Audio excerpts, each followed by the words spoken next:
Good morning, dear participants of the International Financial Congress. On the third day of our Congress, we shall continue talking about the way the economy and the finance changed over the 18 months of the pandemic and what will define the vector of the future development. Some of the trends started growing faster because of the pandemic, like the digital. Others have just manifested themselves, like the remote employment, while the third ones pivoted back. And the most eloquent example here is the inflation growing from chronically low levels in the developed economies. We need to reassess the situation, cast a new look at the habitual phenomena. What out of what we're seeing right now is temporary, and what came to us to stay for a long period of time, or for good, to see the future systemic risks emerging in this world, and of course the new strategic opportunities. The global economy is recovering. Unprecedented measures by the government and the soft monetary policy enabled us not only to nip the rolling out crisis in the bud, but also to provide for a quick recovery. But on the other hand, a powerful fiscal stimuli and an accommodative monetary policy led to inflation growing. And many central banks currently have to make difficult decisions. Inflation threatens the growing livelihoods of the people now and in the future, but toughening the policy may slow down the recovery of the economy already now.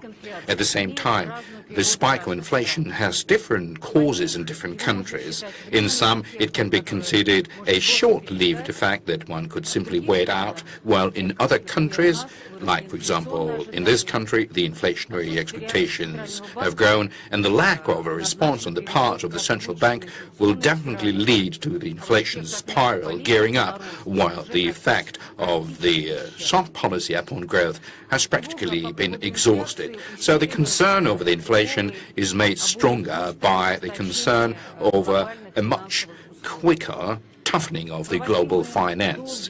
The overly accommodative monetary policy by the leading central banks that held for several years comes to an end. And if this acceleration is not going to be a quick one, but a lengthy one, the central banks will have to react.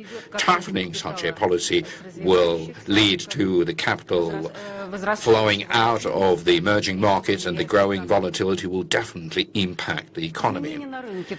Changes in the labor market additionally whip up the inflation, and that doesn't look like to be a temporary factor.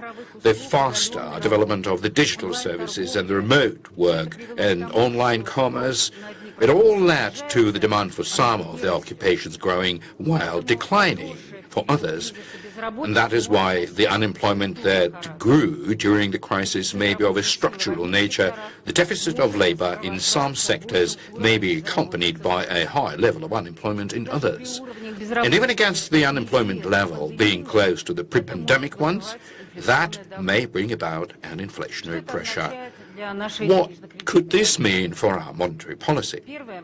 Firstly, Russia is among the leading countries where the economy is recovering quicker and practically has reached its pre-crisis levels. Similarly, Russia is one of the first countries which started toughening its monetary policy. The economy is nearing its potential, and sustaining the accommodative monetary policy no longer would assist growth, but would rather promote bubbles.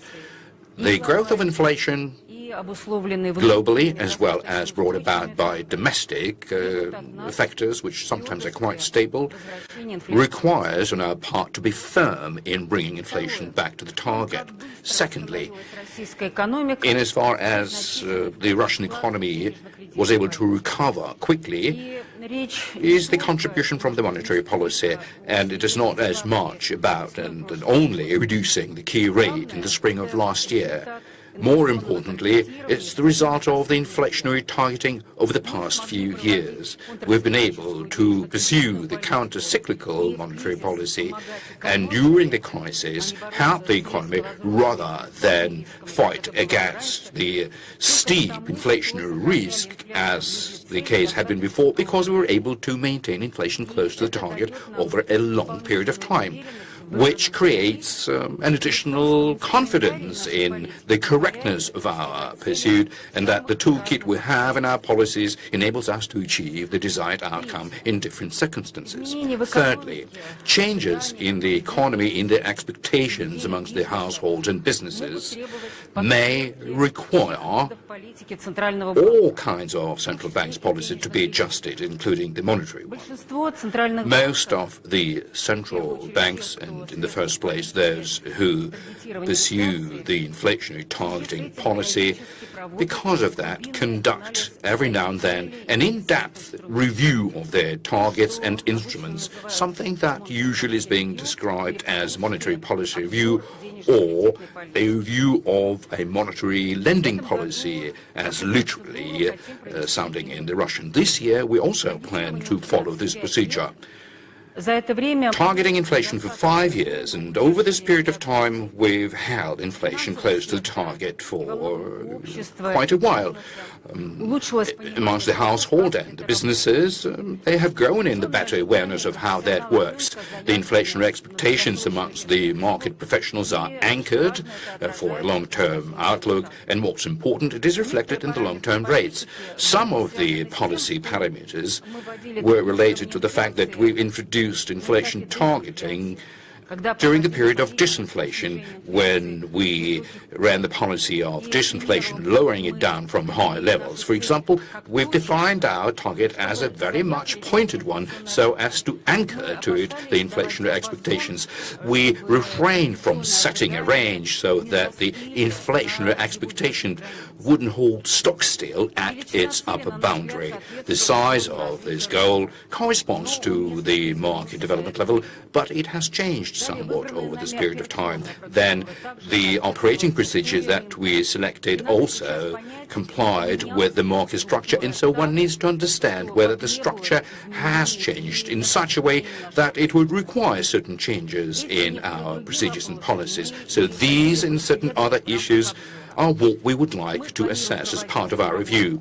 We plan to approach it on a comprehensive footing, first to do certain analytical work through our research centers, which should test specific hypotheses.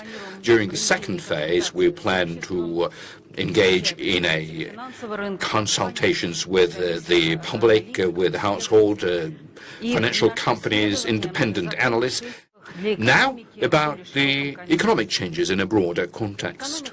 The economy has practically gone back to its pre-crisis level, and currently the main issue is what will be the post-pandemic growth like.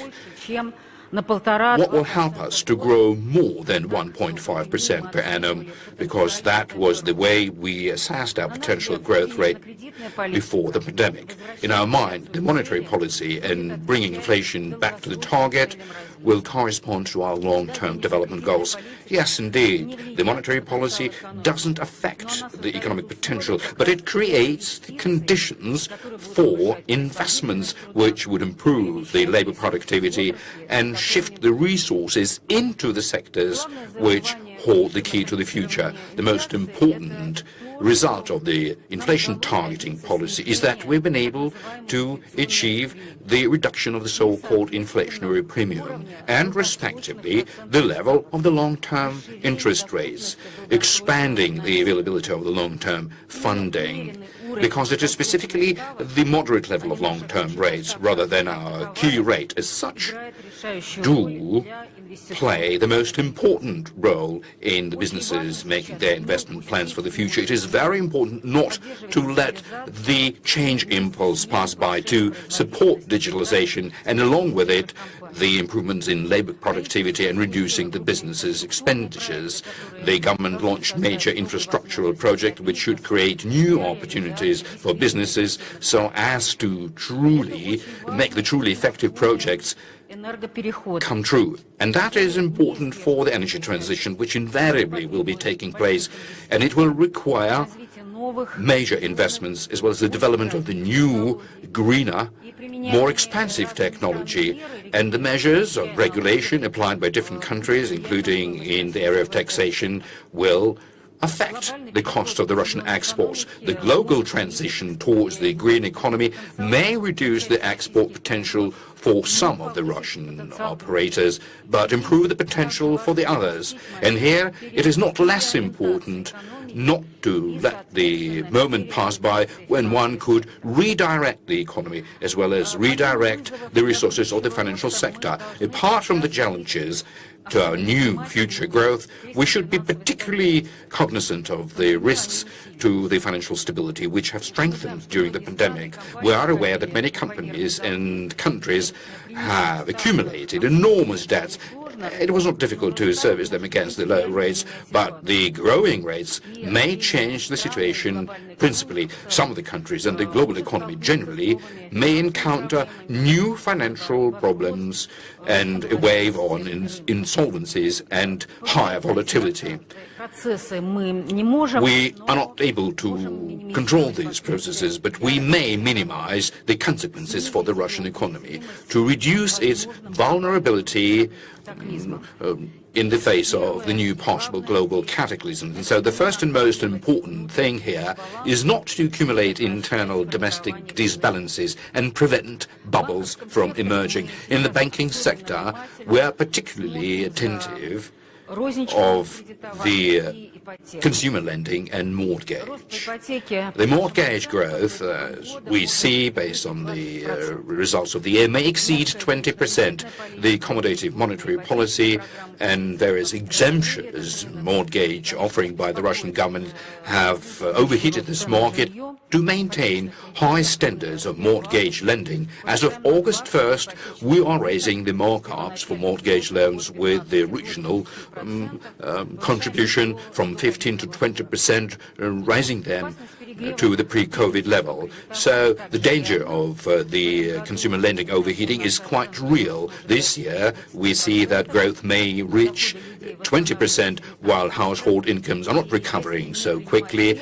And if one is to avoid taking measures, we may end up being confronted by the social risks and the financial stability risk. So we again introduce macro-prudential measures and bringing back to the pre-pandemic level the markups to the risk ratios. And I would like to say that if growth in this segment doesn't slow down, we will further rise the markups.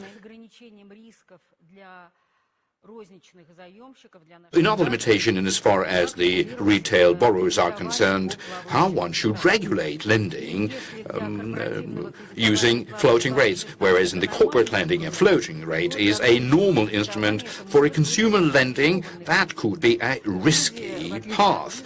Households, as opposed to businesses, not always may correctly assess their future risks and agree to a floating rate loan that may grow, particularly in the mortgage sector. The biggest lending case where people usually take a loan and not being able to pay back, you may lose your housing. 2 months ago, we published an advisory report about the floating rate. We discussed it with the market players, and so based on the results of these discussions, the following are the conclusions that we came to. Full prohibition of floating rate is not the best decision because it reduces the possibility to further expand the lending activity, particularly against the backdrop of the banks having more of a short-term liabilities and more of a long-term assets. And so floating rates do help to eliminate this disbalance, although I would like to particularly mark that the banks, anyway, in the first place, need to grow their long-term funding resources, for example, through bond issuance. But without limiting the floating rate, it should only be made available to well-qualified borrowers, the most affluent citizens who are capable of understanding fully the risks that they face when borrowing in big amounts. And so the lending terms should be offered at a very well understood terms, and so the floating rate should be prohibited here. But as far as the majority of loans are concerned, particularly the mortgage loans, the floating rate lending should be accessible, but limiting it to the range within which the rate may change or the lending term may change. For example, that may be not more than 1/3 of the rate or not more than 1/4 of the term of the loan. But these are the things that require additional discussion. Households then will be able to count their risks in different scenarios and make a well-thought-out decision. Now, the caps, the limitations, which will define what will be considered a small loan, we think should be set taking into account the regional peculiarities, which also requires additional thinking. Now, from the current risks towards the trends in the financial sector itself. Digitalization of financial sector is a much more powerful trend even than in the economy generally, because the financial sector effectively, since long time ago, has made the new technology work for its future. The most powerful systems, like an ecosystem, is the fruit of a merger between technology and finance. And the power of such ecosystems is such that not only they are able to influence the development of the financial sector and the inherent competition, but the real economy as well, dramatically changing the household behavior, the distribution channels, and the circumstances within which the supplies of non-financial services have to operate. An ecosystem is a great convenience for consumers as well, but also poses new challenges for the regulator. It is important for us not to hold back the ecosystems from their development, but also not to let it do everything at its own volition, because there are potential risks and the ensuing great involvement of the government in this sector. Last week we published the advisory report, the regulation of the ecosystems with the participation of the banks, and we're starting its discussion. Now, the most important thing we believe we should do now is to control the risks of the banks as the centers of the developing ecosystems, because of the growing investment in the non-financial assets, because most probably not all of such investments may succeed. Some of them may devalue, which may create risks for the lenders and depositors. And through such regulation, we plan to cover other non-core assets of the financial institutions. Based on our estimates, the overall amount of such immobilized assets which do not have any recall and are limited in their liquidity already amounts to 2 trillion rubles. At the same time, they are covered by a regulatory capital of the banks only worth 15% margin. But once again, I would like to underscore, we don't want to limit the development of the market and undermine the competitiveness of the Russian ecosystems and decelerate the introduction of innovations. On the contrary, but the ecosystem kind of a business, we believe if the banks are to develop it, they should do it at the expense of their shareholders rather than the depositors and lenders. In other sectors apart from the financial market, conditions should be provided so that the customers could enjoy comprehensive solutions. We've worked for many years to eliminate the regulatory arbitration and introduce the risk-based approach, raising our requirements towards financial stability. And so we believe that currently we can realistically go towards the activity-based regulation. That means that the regulations are not going to be presented to a specific legal entity, but the kind of activities that this legal entity is involved in, what it will all be about. The payment services could be provided by financial and non-financial institutions. We feel that the non-government pension funds and the life assurance companies as an activity can be combined. The insurance brokers, microfinance organizations, non-government pension funds should be given equal opportunities to combine various operations that they do in asset management and in investment advisory activities as well. And so over the next few weeks we intend to publish an advisory report for public hearing and discussions, which will give more details about these ideas and proposals.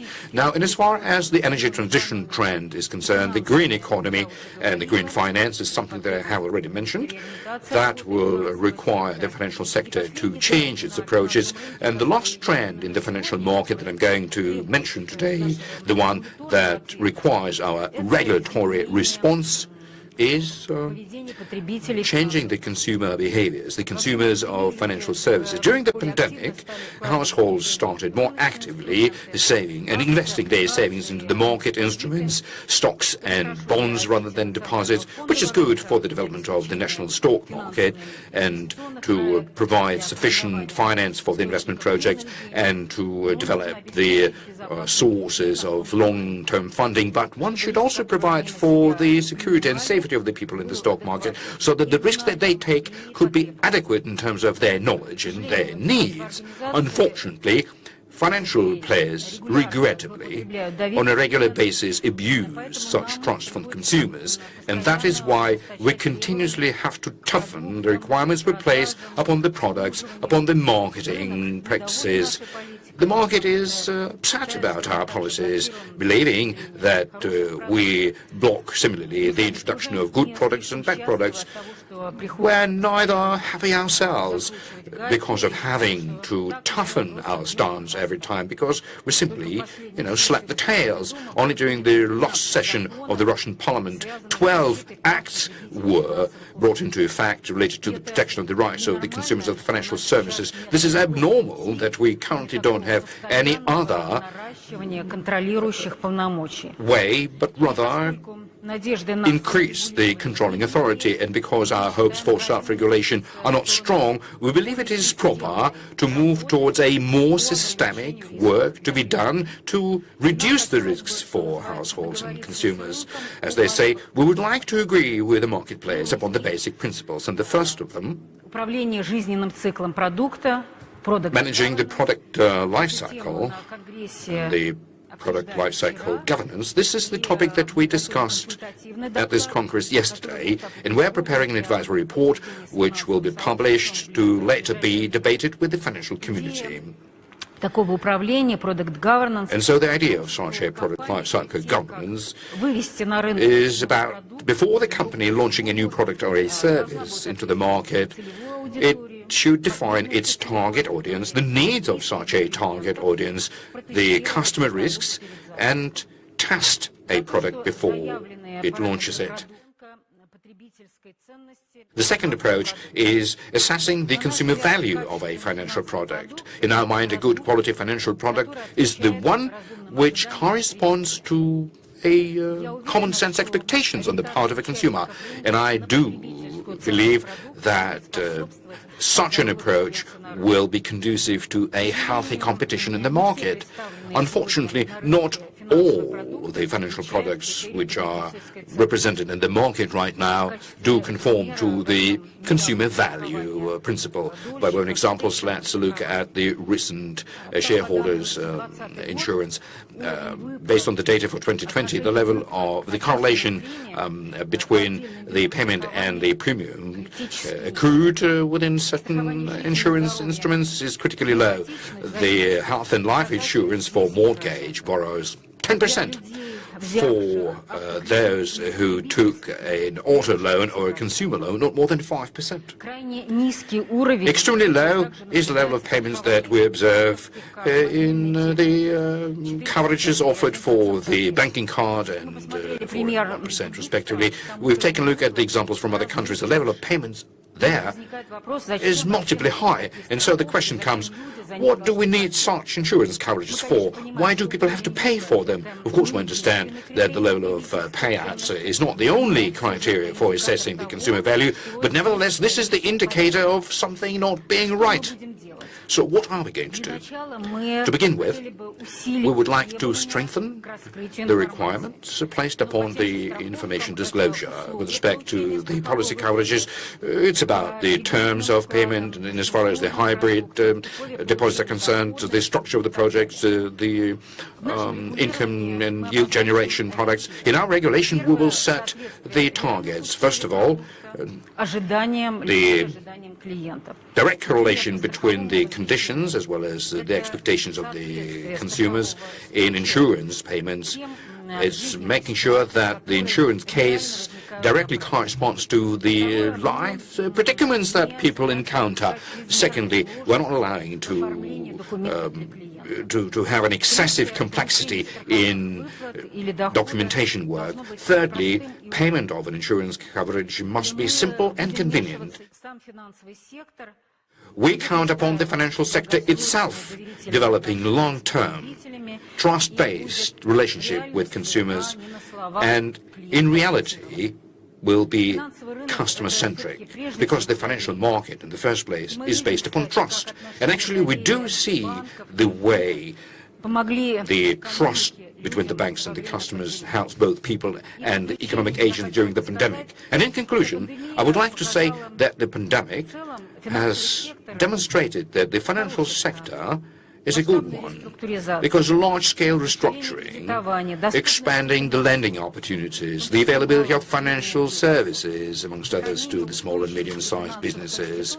So, sustaining the development of the financial institutions and their stability is a serious achievement, and that shows that the future challenges, no matter how difficult they are, we will be able to persevere through. And so I hope that together we'll be able to identify the best way to respond to the challenges that the pandemic and the post-pandemic situation may create for the financial system. The financial industry shall evolve in such a way so as to support the well-being of the people and the growth of the national economy. Thank you very much for your attention.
Good afternoon, dear colleagues. Good afternoon, dear friends. Today we have a plenary session which is devoted to a very relevant topic of competition and data technologies. As part of IFC, we would like to discuss the subject, and this is no wonder, because this is the subject matter which changed the world and is changing it cardinally every day. On the other hand, we're talking about competition, how to make services comfortable, how to make services and products agile. First of all, I would like to introduce my colleagues today with whom we're going to run the session.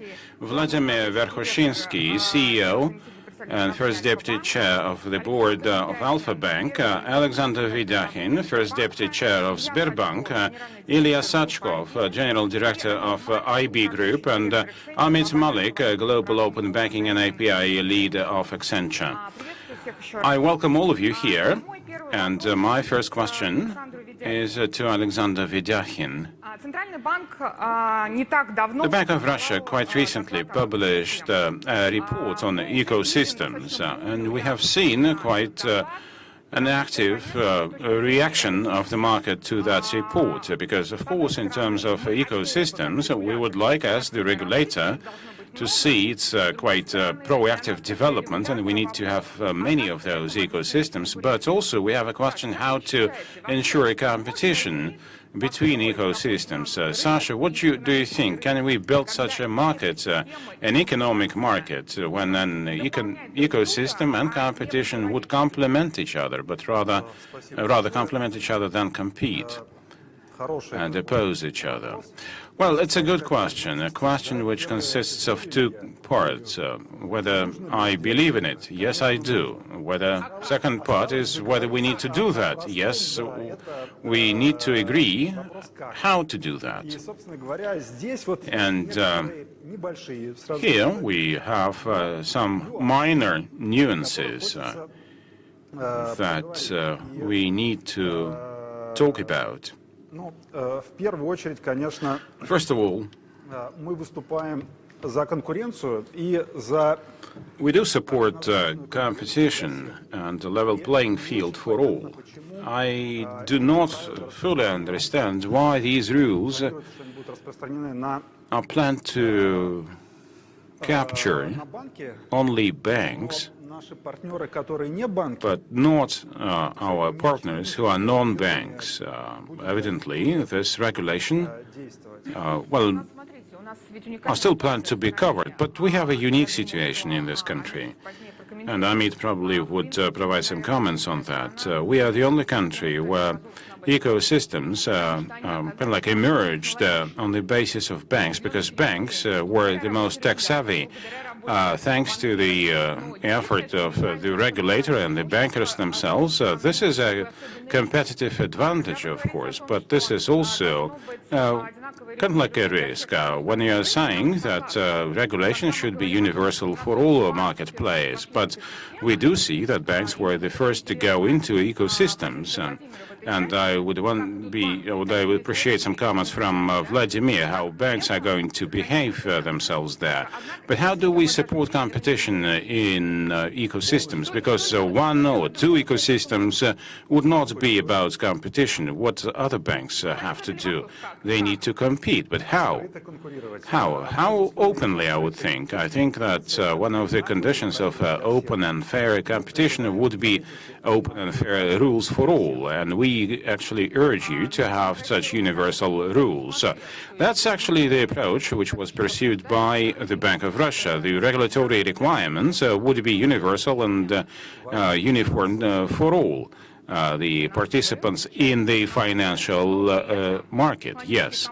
But the tech companies that would like to enter this market also need to comply with such requirements. But we only see that in relation to the banks that they are acquiring or will acquire. But those are small financial institutions, so regulation is also quite limited and depends on the size. I would like to add here as well that, well, we discussed this also during the macroprudential regulation session and panel, and it was quite pro-cyclical. That formula of regulation really contains many things that do not really refer to ecosystems. For example, a DPC we're building, this is fixed assets. This is more or less credit towards your capital. I mean, based on the formula, you have quite high ratios there. Or, say, troubled assets. Again, regulation is against or counter-cyclical, as it is suggested, against the bad assets. But they are also taken into account with some factor put on them. So there are many issues there that need to be discussed, and these are the questions that, of course, need and will be discussed. But at a macro level, of course, we should be thinking about kind of like the uniform competition environment for all, and for, including the foreign players. Our position is not to have any privileges. However, the question of how to do that, this is probably the most important and acute one. Vladimir, do you think that competition is still possible when you have ecosystems and some players who are beyond the ecosystems, and it is difficult for them to compete with the ecosystems? In terms of regulation, do you think we need really to have such regulation, or just leave it as it is and the market will more or less handle it by itself? Well, to us, to grow and to compete, the situation is okay with us. Alpha Bank has been one of the fastest growing institutions of late, and of course Alpha Bank can compete in such an environment. However, we should say that once every 5 years there would be a hype concept that is to the liking of many, then everybody is going on board with that concept, and then sometimes that concept dies away. And some time ago, we all started calling ourselves ecosystems, and that was a very catchy word. The recent St. Petersburg International Economic Forum demonstrated that the business community started somehow to really stop calling us an ecosystem, and didn't want really to mention the name of an ecosystem. And for example, in my neighborhood, there's a network of barbershops, and on the billboard, they are claiming to be an ecosystem of barbershops. So major players really spent a lot of time arguing about words, whether it is an ecosystem or not. So the correct name would be some mobile applications, a chain of those applications that might put the whole chain together. It's one of the models for the future. 5 years ago, people thought that only ecosystems would survive, but now ECG says that only 10 or maybe 15% of the ecosystems would survive, and 80% of the ecosystems would die. Well, super happy, and more or less is the view of the client. You have a mobile application, and in that domain, you have a multitude of services which are comfortable and understandable by you. You are using those services every day. But there are various resources. Big ecosystems have more capacity to do something at a discount. Small companies don't have such capacity. Strong players, of course, will survive. Even if you would take a look at that from the point of view of big companies, the small and medium-sized, would they survive? Well, I don't think so. And Mikhail Zadornov was talking about that yesterday. So this is not only about banking, but our finance. And globally, we do see some scaling up and integration of players. And several big players would be taking more and more shares of the business to themselves. And this is a trend which is seen everywhere, including in Russia. 10 years ago, in the retail business, we had like totally different names. The top 10 of banks today are totally different from what we had in retail banking 10 years ago. 10 years ago, the top 10 players had 50% of the retail banking in the country, and now they have a share of 80%. I think that 5 or 7 players quite soon will take a share of 90% of the market of banking, and they would be competing between themselves. They would be big enough to afford investment in technologies, into marketing, into research, and small and medium-sized players don't have a chance there. But how do you kind of get to that point of having 5 to 7 players? Because there is a risk that there will be only 1 or 2 surviving. Well, if you take mathematics, then usually the first play is bigger than the second one, and the second one is bigger than the third one. It doesn't matter what we are talking about, but it's the fact of mathematics and life. And now, we need to really take another view of this from the point of view of a client. When a client invests 100 rubles into the bank, then that client would really be risking only 10% of its money. The rest of the risk would be assumed by the bank and or by other market players. We need to ensure the stable operation of the bank. Or take a monopolies. If you have some oligopolistic or monopolistic positions, this is something to really watch and monitor. And the question of ecosystems or super apps is something to discuss.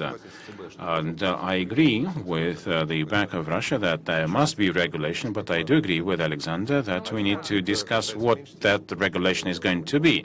Alpha Bank is probably less hit by that. Alpha Bank, as we said, that we are not going into super apps, but we have a concept of a financial super service, something that we can do better, finance and something around finance. This is what we know how to do.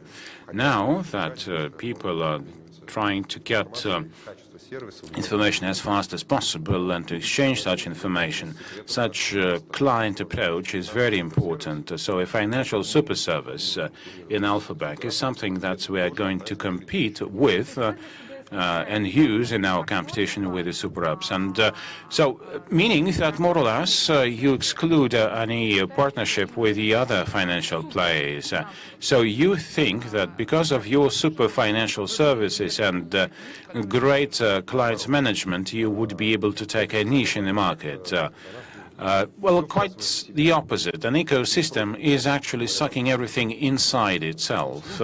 So any non-core services, and it is owned by the ecosystem. But we are building a financial super service, and we need to provide our clients with other services. And since we don't have those, we actually enter into partnerships.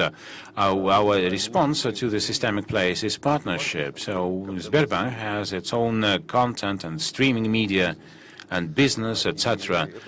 And this is good and bad at the same time, because good is that what they can do whatever they like with that, but bad is that they are focused on that. But we can provide our client a financial super service and a content super service, etc., etc.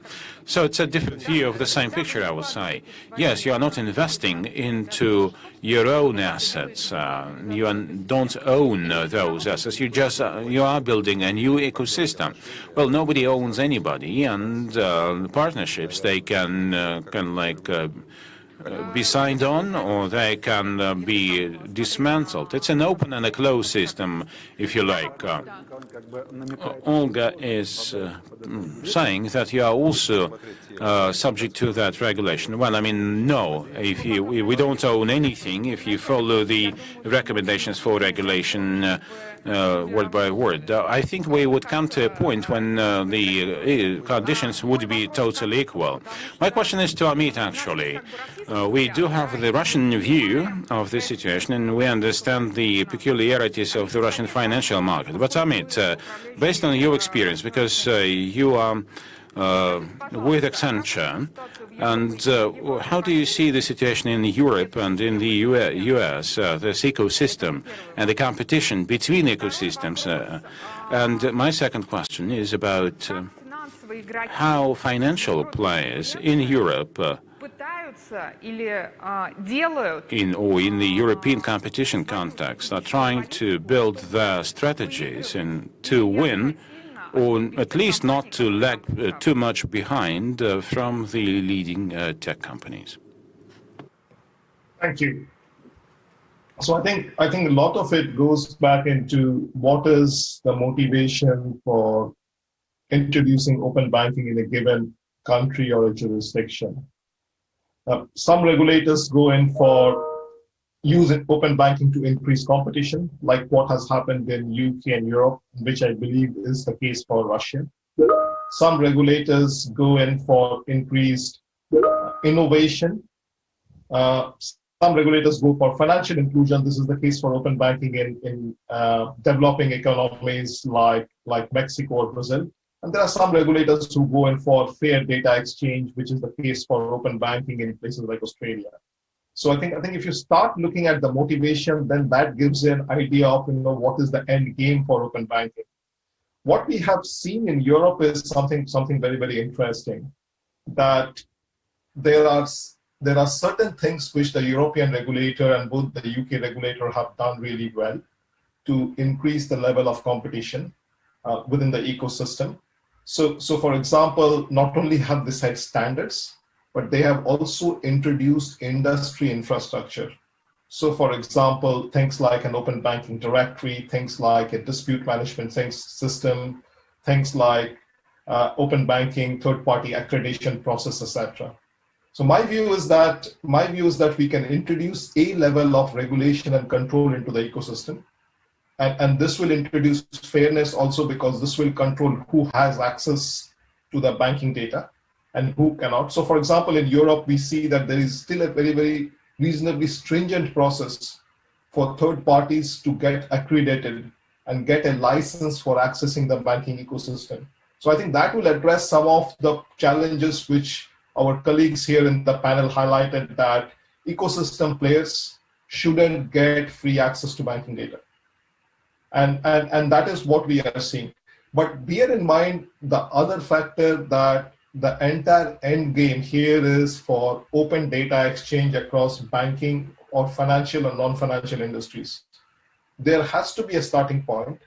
In most areas, banks, because they are technologically advanced, they are more digital in the nature of their businesses, have been chosen as the starting point. Open banking clearly is evolving into open finance and into open data, which is really a cross-industry view of open banking. So if you think of UK, we started open banking in 2017 and 2018. Open banking is now moving on to open finance, where other parts and all parts of financial industry are getting included. But there is clear movement away into other industries. So for example, the latest regulation which is going to get passed in UK is open data. And I think once more and more industries open up, we have open telecoms, open retail, open manufacturing, open utilities, open travel, we will have this ecosystem which we're talking about, where there'll be fair exchange of data and everybody can participate in a competitive and innovative manner. Спасибо, Amit. Кстати, хорошую вы тему затронули. Thank you, Amit. I think you touched upon a very interesting subject. API, open banking, open finance, indeed. There's a different experience in Europe and in the UK in terms of open banking and open finance. But maybe I should ask a question to my colleagues. Since the Russian market is only starting to discuss whether we need to come up with an open API and what needs to be mandatory or what should be a recommendation, then banks say that you as the regulator can establish this mandatory API and our data would be open to tech companies and they will be making money on our data. But what we are going to have in return? So, Sasha, in terms of open banking and open finance, I think this is good for the client because then you more or less handle your data in the way that you would like. The client can can decide what to do with the banking, with the data. But how do you also preserve regulation? Because in terms of API, this is the same question. If we are introducing some recommended or mandatory API, how do we provide different players, not only tech companies, but also the financial sector, to be closer to the client and more efficient in terms of its business model? Well, so many questions indeed. Let me start with the following. We, in Sber, are very supportive of API. We think that we need to have very good and strong competition, and here I agree totally with Vladimir. And I am happy that in the market today we have many players who are pushing each other forward, and we are watching what Alpha is doing, or Tinkoff, or VTB.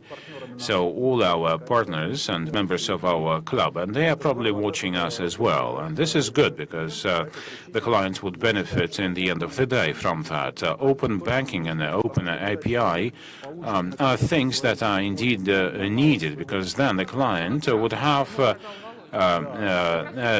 a super application there in the mobile phone and a full replica of the wallet, because I mean, in your world you have several cards of different banks, and every card and every bank would be fighting to have a higher share. But when you have the super application in your mobile phone, hopefully it would be the same as you have from Sberbank or Alpha Bank, then it would be good. And then there would be a fight between mobile apps to win the client, to make it most comfortable. I have an idea. Does it at all make sense from the point of view of a client? We are also clients. We not only work in our jobs, but we are also clients. Does it make any sense to have a universal application, which is not really linked to a particular bank? I don't think that you can find an answer to that, because like a super mega super super duper application. I mean, something that we never had. Nobody actually was able to come up with such a super duper application to cover all. You have all kinds and different applications there that probably meet different demands, and then they can be put into this one overarching super app, if you like. But then fintech would come as soon as you have a super application to come up with different ideas and provide more applications. It would be good to actually invite fintech to the banking sector, and that's when open banking becomes accessible to all. And we are in for competition, and all competition should be focused on the client and to the benefit of the client. Now, the second question was about data. This is quite a complicated issue, and not only in terms of getting any competitive advantages. I think that here we need to be very clear about the need of a uniform regulation for all banks, non-banks, any players in terms of this super app. But we need to find a balance. We have a negative example of Europe, negative in terms of the development of that sector. PSD2 actually authorized everything, but GPR actually closed everything. So everything is fine, you can do anything, but in reality you cannot do anything. Well, AI, no artificial intelligence, applications are being introduced. So 3 years later, the European regulator is trying to really provide an incentive to fintech and startups to catch up with the US, where regulation is much easier. But there's another example of China, which is on the other end of this scale. But we need to find a balance as part of this public concord, and it's important to have the client to be able to look at all the agreements and consents that a client actually gave and see them in one place. I don't think anyone from the panel remembers anything. Well, yes, as I said, no one recalls anything. Again, what do we do with the permission? That's an important topic, but let's change gears. Let's switch gears.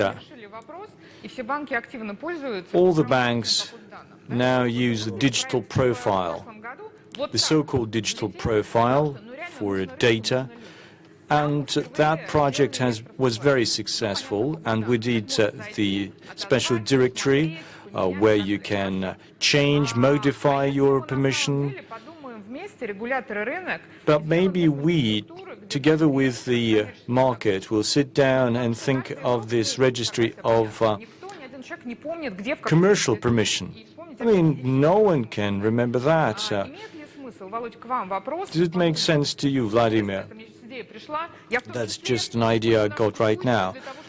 So I'm just using this discussion as a brainstorming session to maybe come up with new regulatory requirements. Not just that, but new infrastructure that would spur further competition. Okay, why don't we set up a consortium, an infrastructure solution, where a person would have the chance to keep that register and then decide who to give this permission to. If we talk about APIs, people need to be aware of the list of permission.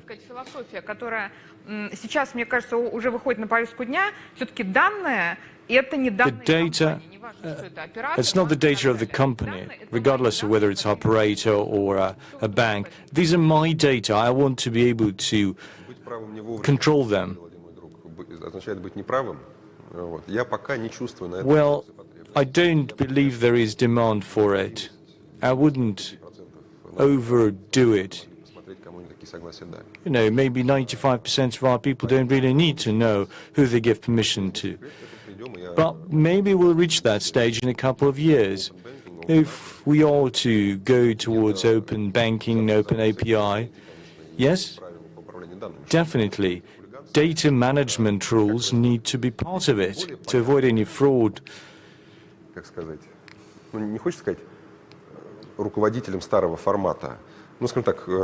There are old school people or, conventional concepts like bank and money, and there are less familiar things like data, information. And very often you tend to regulate what you understand, like money and banks. But sometimes e-commerce, big tech, have vast areas of data. But old school people, conventional, people from the street wouldn't know what it's all about. And, the banks would be forced to provide their APIs, while the data part would remain unregulated.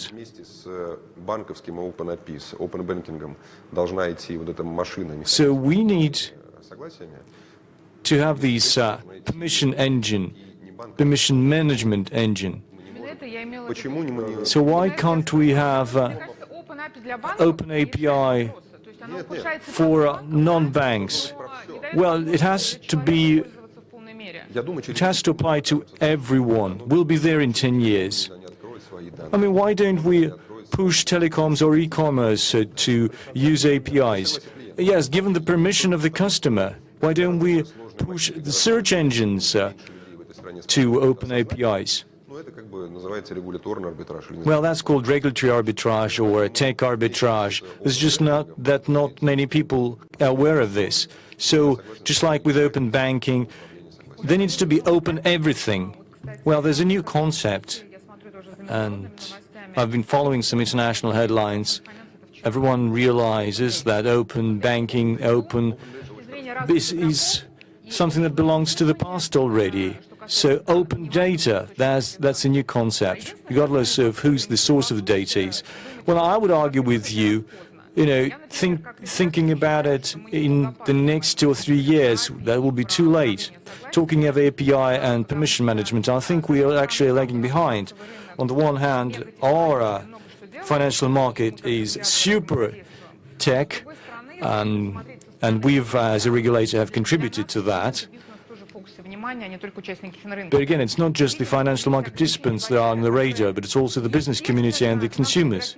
And we understand that there are barriers, that there is the security perimeter that the big tech sets up. But, there are so many issues that we need to address before the deadline that you put, before those 2 or 3 years expire.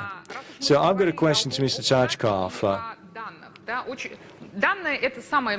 Well, data is the most sensitive area, sensitive to each of us as citizens of Russia. Now, what would you say about the experience of the US and the UK? What was successful, what was not? And as Alexander said, we should not repeat someone else's mistakes. We should learn from them. And again, security is in the cornerstone. How do we move forward?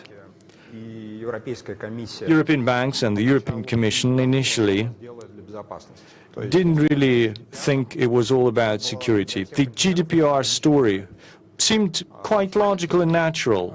Just ban everything. Well, maximize responsibility for any leaks.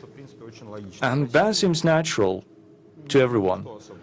In Russia, no one is afraid, no one carries responsibility for leaking the data, our data. And they're often leaked beyond the perimeter of financial institutions. So that seemed to be the proper approach, but that prompted an unexpected response. And very often, criminals get access to this data, and then they blackmail institutions. So that, they say, you either give us the money, you either give us the ransom, or we share this story, we tell about it to the Euro Commission. And the ransom is just half of the penalty that was supposed to be paid to the European Commission. So they didn't think about it, and they got another problem. But what's good for Russia? We are learning from this experience. We can find some balance, because we still haven't tackled crime too. So we shouldn't move from one extreme point to another. Okay, 3 points. Give us the 3 points. What do we need to do as a country in terms of data? Well, again, I'm talking, I will now put my hat as a security man. We need big fines for the financial institution that allowed that leak, criminal responsibility for the person who was an accomplice, because there are insiders in those financial institutions, and they sell these data, or sometimes inadvertently allow these leaks to happen. So they carry responsibility, and they need to pay for it. I mean, you need to pay a price for it. And you also need to work with law enforcement. It's always like, investigation is like a military operation. So financial responsibility, number one. Number two, criminal responsibility, definitely. And third,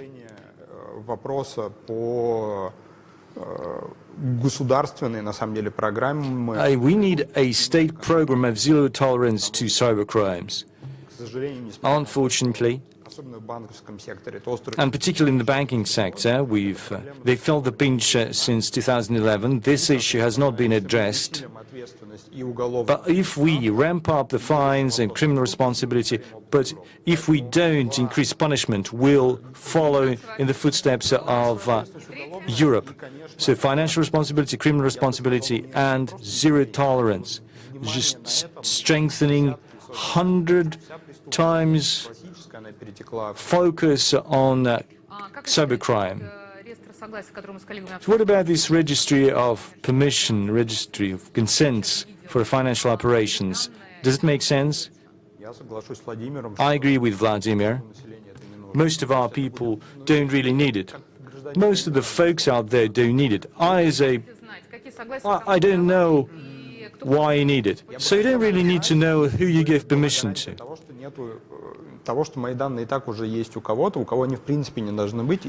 Well, I just need to know if there's any leak. You know, there's the dark net where data are sold and bought.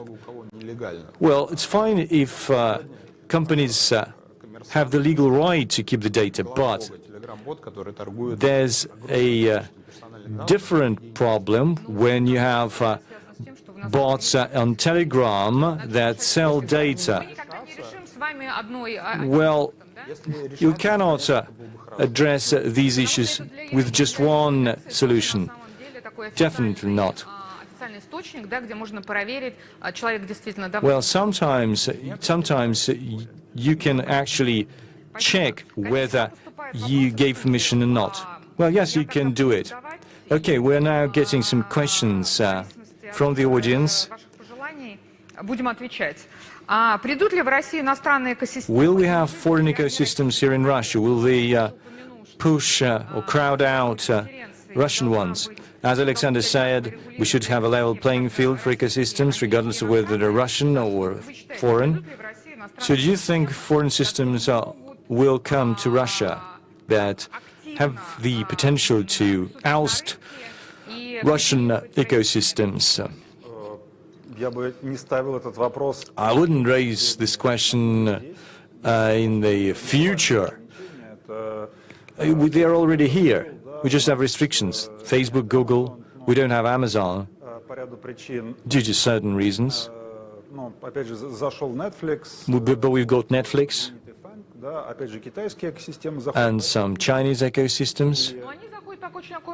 Well, they're making their steps in a very cautious way. Our regulation is built in a way to make sure that a lot is allowed only to Russian firms, and there are tough requirements for foreign companies, both yes and no. It depends on the size of the market. There are several factors. They are present here. It's just down to the efforts of these companies. Do they want to provide financial services or not? Do they want to replicate their experience here in Russia or not? I'm sure there will be competition, and it will be fierce. And it's definitely we need to protect our Russian ecosystems. Vladimir, do we need to protect Russian ecosystems? We held several debates with Russian firms, including the big tech firms, and we got diverse feedback. All the Russian tech firms said we want to develop in a tough competition because it pushes us to the limit, to the extreme, we want to be better. But some Russian firms said, no, we want preferences, we want to have a calmer situation, a calmer context. So do we need preferences for Russian ecosystems, regardless of who they are, banks or big tech? And the second question, если не так высоки шансы построить успешные экосистемы, то сколько в итоге их будет в России? How many ecosystems will we have in Russia? Well, that's a question to the regulator. No, that's a question to the market. I'm not a macroeconomist. I'm not a specialist in protectionist policies. Setting barriers for foreign firms, it's not my area. I agree, we need to have general rules, single rules for everyone, regardless of they are Russian or foreign ones. If they compete in a fair way, if there is no abuse, if there is no monopolization, okay, let it be, we'll fight. In terms of the number of ecosystems, well, you can have up to 3 in Russia. There are companies that do have a chance, but it's a difficult job to build these ecosystems. You need to be able to provide a lot of services, and they need to be at you need to provide excellent service. There could be strong leaders, and corporations with strong leaders would be able to do it. So in the next 3 years, we'll see how many we'll have. Maybe 1 or 2. Well, we believe in the number of between 3 and 5. So we're more positive than the market. Well, again, it's a matter of definition. Well, maybe you can have big techs that provide financial services, and there are several firms that would do that. We would like them to compete in tech and financial services. But well, if that's your definition, I agree. There could be the list could be larger. I would also like to respond to the first question that you asked, Vladimir. Level playing field, single regulation for everyone. That's extremely critical. If we do see that from the Russian regulator, then that addresses a lot of issues. Well, I agree with you. I really like the outcome of our discussion. So we seem to be almost identical in every position. So we see eye to eye. What about trans-border cooperation on API? That's a question from the audience. Well, as part of the Eurasian Economic Union, we've been working hard with other regulators, and we launched a pilot for API in 5 countries. So these are 13 banks from 5 countries, and we believe that this is the first step, so that at the level of trans-border transactions, we really try it out. So that's the list of products, the list of rates, so that a person from these 5 countries can have a look at the entire product range and then take their decision. This is our first unique experience. It's like a probing, a fishing operation. We've never tried anything like this. We believe that we need to develop API not just here domestically.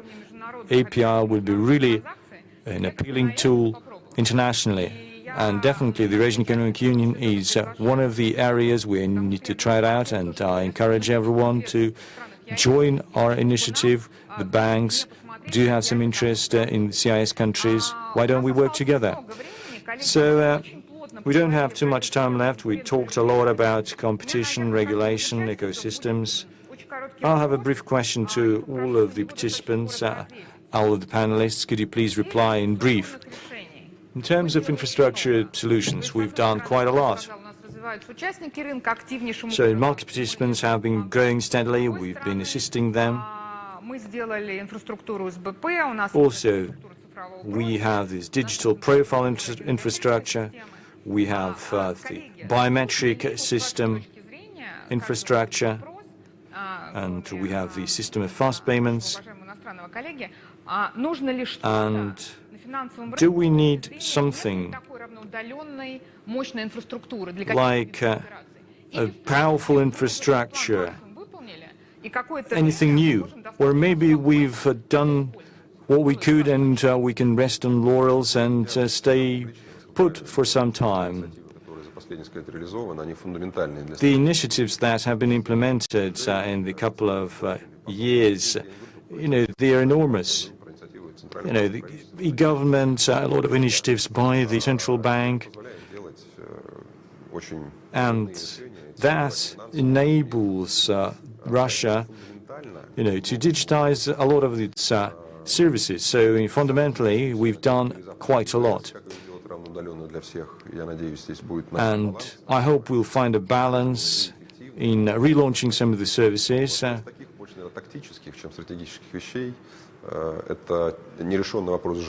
However, utilities is still the missing piece. Permission rights, that's what we would need to address.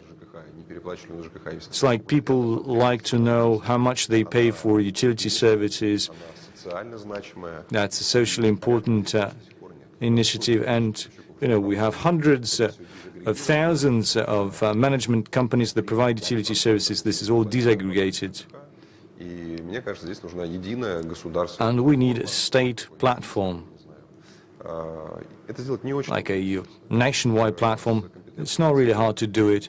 The central bank or the government could do it in a year, and our entire population will be able to pay for utilities and get rid of the shadow economy. And getting rid of the so-called wage slavery, when you'll be able to get your salary to the card that's linked to your phone number. Alexander, what do you think? Sorry, Mr. Sachkov, what do you think?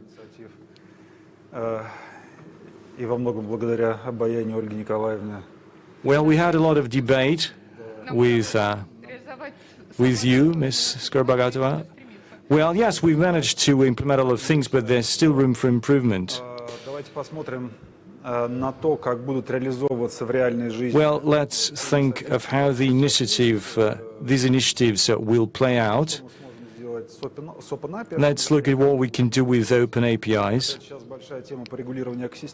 We'll now need to focus on the regulation of ecosystems. By the end of August, we need to find some consensus, and that would be enough, I think. That would be fine. Ilya, what do you think?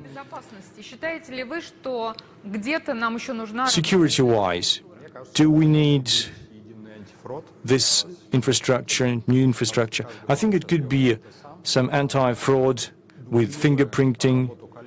Currently, there's a lot of overlapping. Each bank tries to do that, and it's just extra costs that is then put on the customer. Exchange of fingerprints. Small banks cannot afford it. Only big banks can do it at the moment. And second, compulsory infrastructure, cyber polygons, cyber ranges, like cyber sandboxes, when the banks would be able to see how hacks or cyber attacks are conducted to make sure they can withstand these attacks in the future. So it's like the simulation of attacks.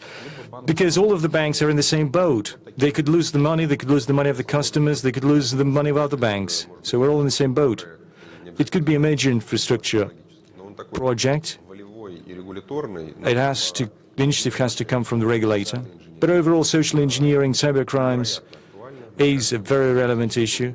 There are several low-hanging fruit that you can just get by imposing financial or criminal responsibility, and it's a infrastructure project that will enjoy a lot of demand. It will be a timely initiative for the banks, for the companies, and for our people. Thank you, colleagues. So it's been an exciting session, and we've received a lot of different opinions, but we are looking at the same things from different perspectives. But overall, I believe we are on the same page. The regulator has its own mission, has its own mandate, but it needs to be transparent, and we need to do stuff that is quite clear to the market. So creating different projects in terms of infrastructure, that's something where we, together with the government, can provide the right framework that would enable the market to compete and make life easier for the customers. I just identified 5 projects that we would need to continue working on and maybe start working on. It's really good that we don't rest on our laurels, that we keep pushing utilities, API, data, ecosystem regulation, and infrastructure for anti-fraud, including these cyber sandboxes. That's a tough challenge. We need to address it together with the regulator and with the market participants. Thank you, that's it. I'd like to say thank you to all the panelists. It's been a very insightful discussion. We've outlined some of the plans, surprisingly, and we will start working on them straight away. Thank you. Good luck and stay safe.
Go ahead, another.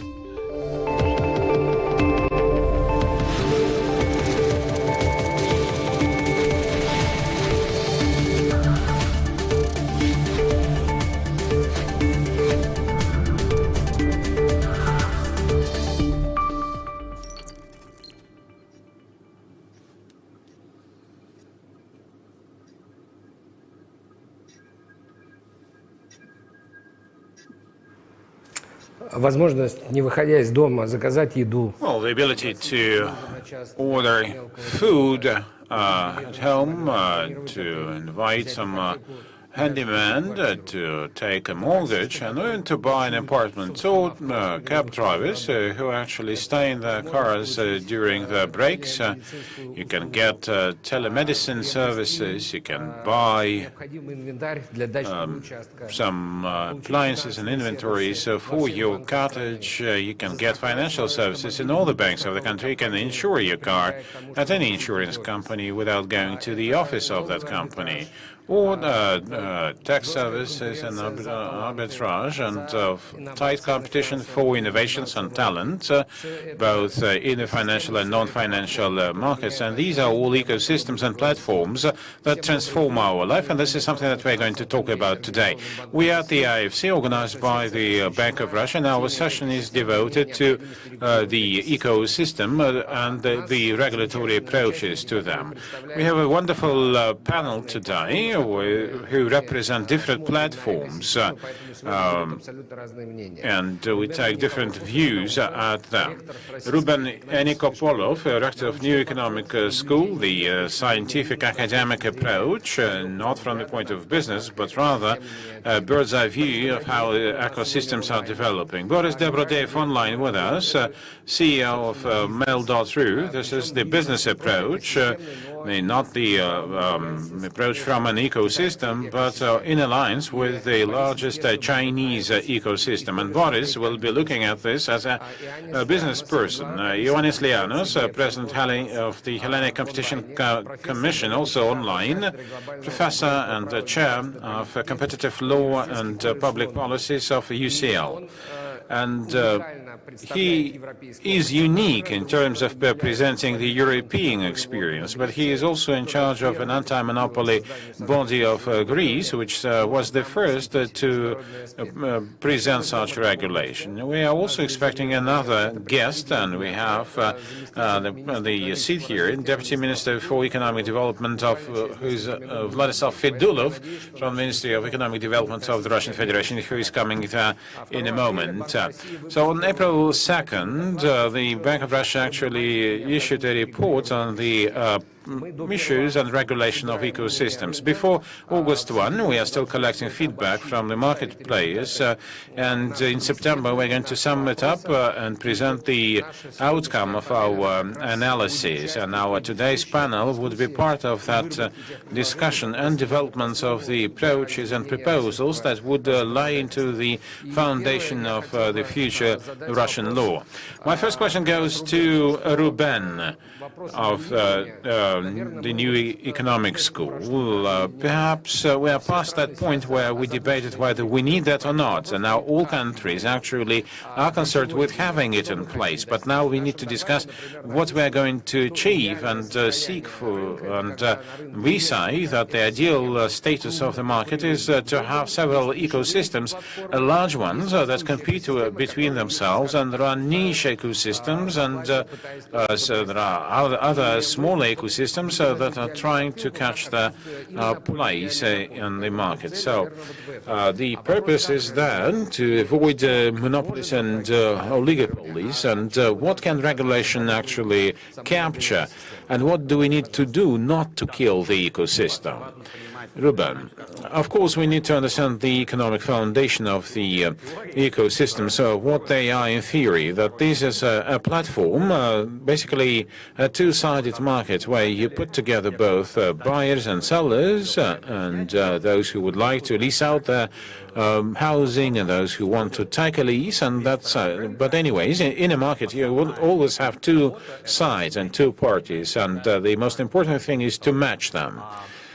And If you follow this idea for a platform, now a digital platform, there's a peculiarity there because there's a larger network effect. So the more people are using the platform, the more benefit would the other users of the platform get, and the wealth of the platform users and members, people, buyers and sellers, would be growing. And so you need to have many users of a platform.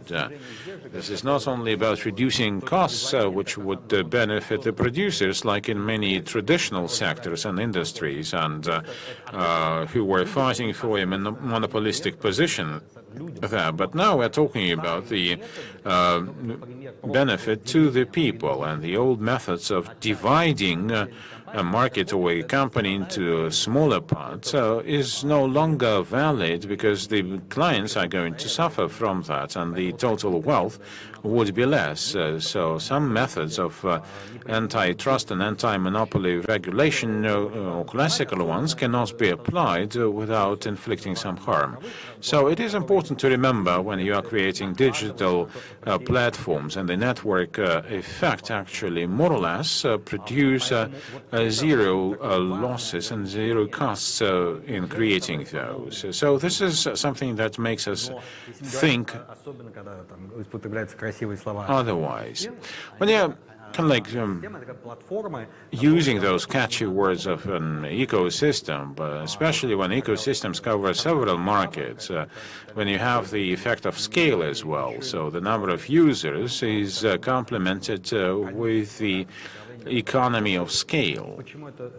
And why this becomes important, because it is about data on or information on the behavior of consumers and users. And when you understand how and why a person buys a book or orders some food in a restaurant, you can build a platform that would be selling books, and then take that client with the book to a restaurant. And then this data, this information, is the most valuable resource that platforms have.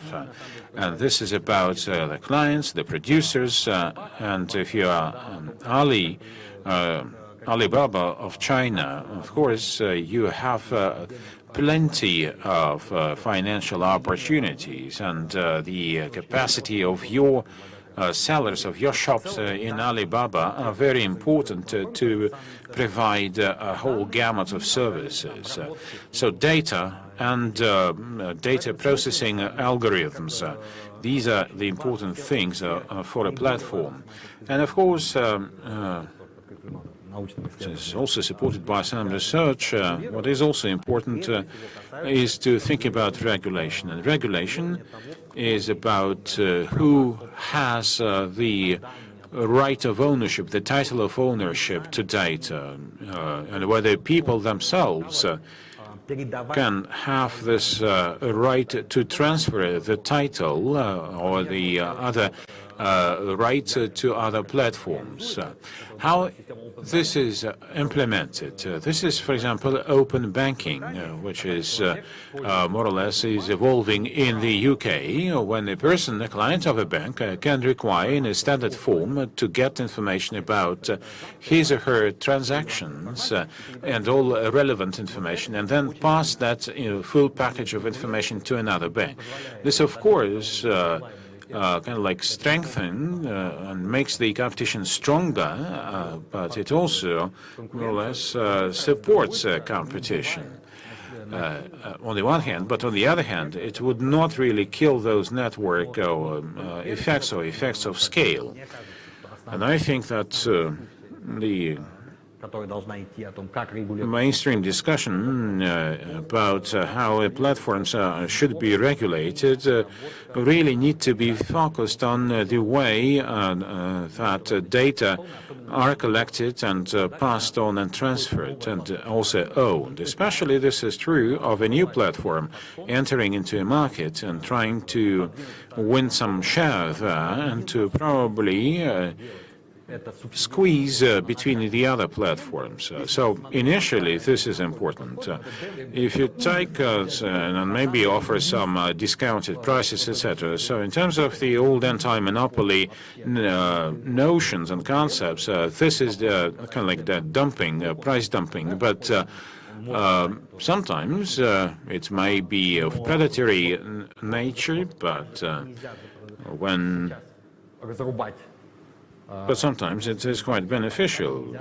Just like you cannot really cut companies artificially now, you cannot really prohibit any dumping right away, any dumping practices, because they might be quite good faith. Importantly about dumping, the previous session actually decided that regulation should be uniform for all ecosystems, but an ecosystem can be large or it may be new, and to get a network effect otherwise is quite difficult unless you use some dumping practices. It's one thing when a dominating ecosystem is using dumping and discounts to kick out competition from the markets, but it's another thing when a newcomer would like to use some discounts to take a niche in the market. Indeed, we need to have some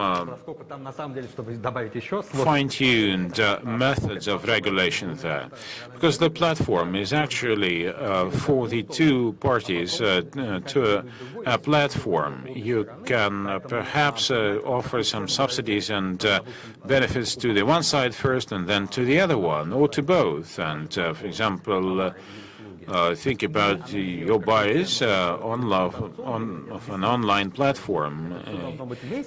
You need really to be thinking how to offer an integrated package of services to them. And there, of course, you would have some mushrooming and emerging concepts and approaches.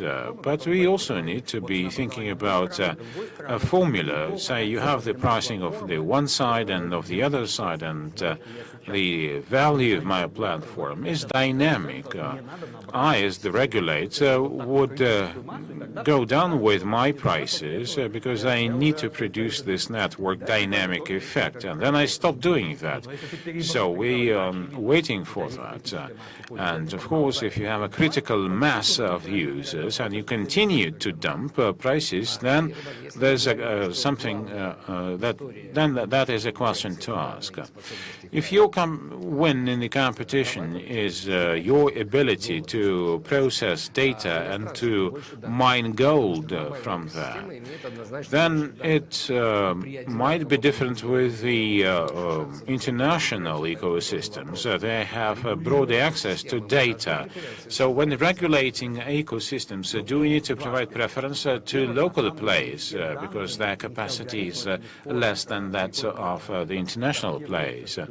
Not all data can actually be easily adapted to many specific countries. There are some peculiarities there and nuances, and so in terms of data, we of course say foreign competitors, they have data, but they have data on their foreign clients. But they do have algos, and algos are important. For example, they know how to sell books in the foreign markets, but it does not mean that they know how to sell books locally here in Russia. So we need to see how Russian competitors can win. Russia is actually unique of sorts because it really developed its own national platforms, not because, say, the foreign platforms were prohibited like in China, but because of the other peculiar features of our language, culture, music, etc., and social media. So I do not, well, I mean, I would say that there are some barriers already of cultural nature that are quite difficult to overcome to foreign competitors. But also there are other platforms which are not purely digital, but they are kind of like a mix between offline and online, like taxi service, food delivery services, which combine, say, good offline logistics and digital knowledge about what competitors do. And the offline part of this business is very much localized. So there are already quite a number of market-based barriers, and it's good that in Russia we already have some such platforms. We have this critical mass, this network effect that we can use. So I don't think that we need any tight regulation, which may be relevant to other countries, but not to Russia. Since we were discussing some international aspects, maybe it's time to ask a question to Ioannis. Indeed, Greece is unique in that it was the first country in Europe without waiting for the European Parliament decision to really focus on that subject, and was preparing a number of regulatory innovations that maybe the European Union and other countries would take as the basis for the regulation in future. Ioannis, my question is why you became so much concerned about the regulation, and what do you put into this very notion and your concept of regulation? Thank you very much for the invitation, the opportunity to share my views on this very interesting topic. Let me actually say that this is an issue that has been of an important concern to a number of jurisdictions over the last few years. As actually was mentioned before by the previous speakers, we have actually a different organization of the global economy, which it was somehow provoked by the modularity of production, and usually now we have a number of firms that are co-creating products. They form third-party ecosystems, and what actually we have seen because of the importance of network effects, learning by doing effects, economies of scale and scope, is the emergence of important digital platforms that are at the center of these ecosystems, and to a certain extent they might lead to a lock-in of the various complementors that are working together with them in order to provide products to consumers. And of course, access to data in the digital economy is obviously an important advantage. Now, we have a number of situations where there are few ecosystems that compete with each other, in which case we do not really have a specific problem from a competition law perspective. But what actually happens is that in some situations where the network effects are extremely strong, we actually have a market configuration that is looking very concentrated, with the first firm being really a dominant firm, almost dominant firm, and then the second and third firms being extremely small to make a difference. So in that context, we think that intra-ecosystem competition is quite important and should be preserved. And what actually has happened is that we have been trying in Europe to deal with the classic competition law tools, but this has not been sufficient because what actually happens usually is that we intervene quite late. So once the market has tipped, and therefore we have a situation we cannot really somehow reverse. So it's important to act as early as possible. And in this context, we need obviously to be careful not to limit innovation, because ecosystems are usually a new way of producing things. Actually, it's very positive. But at the same time, we need also to make sure that the complementors still maintain their incentives to innovate and to develop actually their efficiency. So having this in mind, in Europe, at the European Union, there has been first an effort to stretch the limits of our existing tools. And in this context, the European Commission has proceeded to an evaluation of its market definition notice, because until now we have actually intervened in case we had a firm that had a dominant position on a market. However, the Commission basically concluded in this evaluation report that this is obviously the market definition and relevant market is an extremely important tool, but it doesn't necessarily deal with all the complexities that we can have in the context of ecosystems. It doesn't necessarily lead to portray the power, the different dimensions of power that ecosystem orchestrators have. So in order to deal with this problem, a number of jurisdictions in Europe have started applying their competition laws in a different way. So for instance, in France and Belgium, they have been using the concept of abuse of economic dependence to deal with such problems. In particular, in France, it was a case against Apple.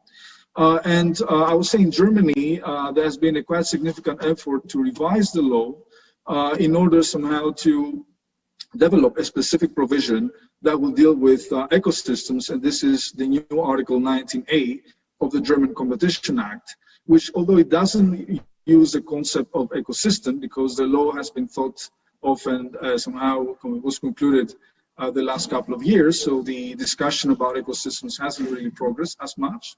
But actually what the situation that the law is trying to deal with concerns basically ecosystems, because it deals with firms that, although they do not have a dominant position in the market, they have an important position in various markets that are related to each other and which are of paramount importance for competition. Now, taking stock of this situation and the fact that in Greece we wanted to open up our closed ecosystems, because this is not just about international firms. There is an effort right now done at the European level with the Digital Markets Act, and obviously our effort is complementary to this one. So the law actually and the bill will, particularly the new provision, Article 2A, will aim to deal with digital platforms that are not gatekeepers according to the Digital Markets Act, or they are smaller, let's say, ecosystems of national importance, sometimes coming out of the liberalization of a sector, the privatization of a firm, of a public firm, and this firm actually maintains quite a central position and develops an ecosystem because of a technology that it developed, most usually after the taxpayer has somehow invested quite considerable amounts of money to develop that infrastructure. So what we want is to open up also these closed ecosystems and provide to our startup firms the possibility to participate in these ecosystems, to develop competing probably ecosystems and somehow be more international in the way they develop. So the new provision actually creates a prohibition for an abuse of important position in an ecosystem of paramount importance. So there are different steps in the application of the law. First, the Competition Commission must prove that the particular entity is an economic entity that has economic activities. The second step is that the Competition Commission should assess that the particular activities form an ecosystem. So what is an ecosystem?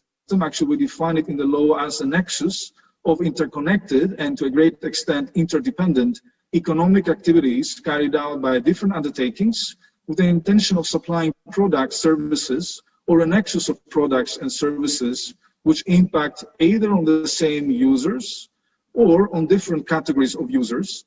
And we also refer to the concept of platform of economic activities to somehow provide an example of what could be an ecosystem. So, but we recognize that ecosystems are not always centralized with a platform. We might have ecosystems that are somehow decentralized. The third step in the law is basically to assess if there is actually a particular ecosystem is of paramount importance for competition in Greece. We somehow do that for two reasons. First, we need to understand if the ecosystem significantly impacts trade in Greece, therefore bringing the issue under the jurisdiction of the Hellenic Competition Commission. And secondly, we have to investigate whether there is enough inter-ecosystem competition, and only there is no sufficient inter-ecosystem competition, so competition between different ecosystems, that the Commission will proceed to the next stage and investigate whether the particular undertaking has a central position in a particular ecosystem. So therefore, if the ecosystem is not of paramount importance for competition, its existence does not play a significant role in affecting the ability of the complementers, let's say, to choose, to join the different ecosystems. And to a certain extent, we also establish a safe harbor, according to which the specific ecosystem is not deemed to be of paramount importance for competition in Greece if there are a number of criteria that are not satisfied. So this is in the text of the law, so that it provides more legal certainty. The next step is to assess if the specific undertaking actually has a power position in the particular ecosystem. So obviously, we think about ecosystem orchestrators. Not all ecosystem orchestrators have a central position in the ecosystem. So we're after only those orchestrators that have a central position, a powerful position. And to a certain extent, we refer here to different dimensions of power, such as positional power, the power of being the intermediary between and having actually access to various types of information and data that others do not have access to. And in this context, we also determine a certain number of criteria to define if the undertaking has a central position in that ecosystem. So, but this is not the end of the story, of course, because as I mentioned before, we're not against ecosystems. We're not against basically companies orchestrating ecosystems. What we are after are basically abuses, practices that somehow lead to the ecosystem orchestrator, which has a central position, to capture the value that is generated by the ecosystem. We think this is an important concern because if an important ecosystem is actually captured sometimes unfairly by the ecosystem orchestrator, this might affect the incentives of the complementers to invest and to innovate, and we think that this might produce anti-competitive effects, negative results for consumers and the economy.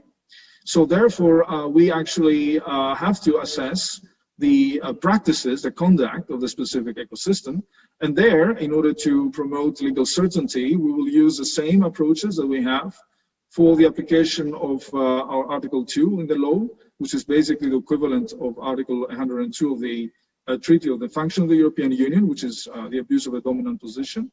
So we actually think that the same type of practices are also reported and mentioned in the Digital Markets Act as practices that might create problems for competition. And therefore, we think that by having an approach that will be very close, at least with regards to the what is actually an abuse, we will provide the legal certainty to the undertaking. So the major, I would say, added value of the law is to introduce a new sphere of competition, the sphere of the ecosystem, a new space of competition that has not been taken so far into account by competition authorities. We think that economic reality shows that a lot of competition now is happening at the level of the ecosystem. And a lot of actually companies find more profitable to develop their own ecosystems and to attach to those ecosystems a number of third-party smaller firms as complementers. We think it's important, in particular in a jurisdiction with a lot of small and medium firms, to ensure that these firms have the capacity and the competitive space to develop and to invest in innovation.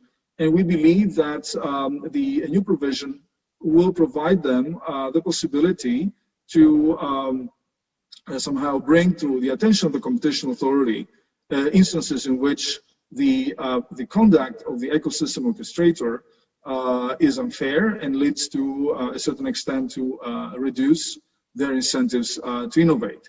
At the end of the story, I think it's very important to have in mind that, and we will adopt guidelines for this purpose, that the purpose of this specific provision is not to protect the small and medium firms, is actually to ensure that small and medium firms or even larger firms that participate in ecosystems and that invest in these ecosystems, they actually can gain the fruits of their investment so that they can maintain their incentives to innovate and to develop new products that potentially also might develop, new ecosystems, or probably challenge the central position of the ecosystem orchestrator. And we think that this obviously improves contestability in this context, and we ensure that we still actually have competition in markets as well as in ecosystems. Thank you. Thank you so much. Thank you for your participation. I know you have to leave.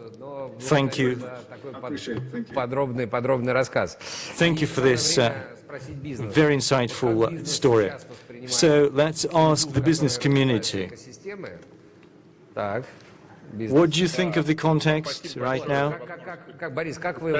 Boris, what's your perception of the context? What needs to be done, from your perspective, to fine-tune the market?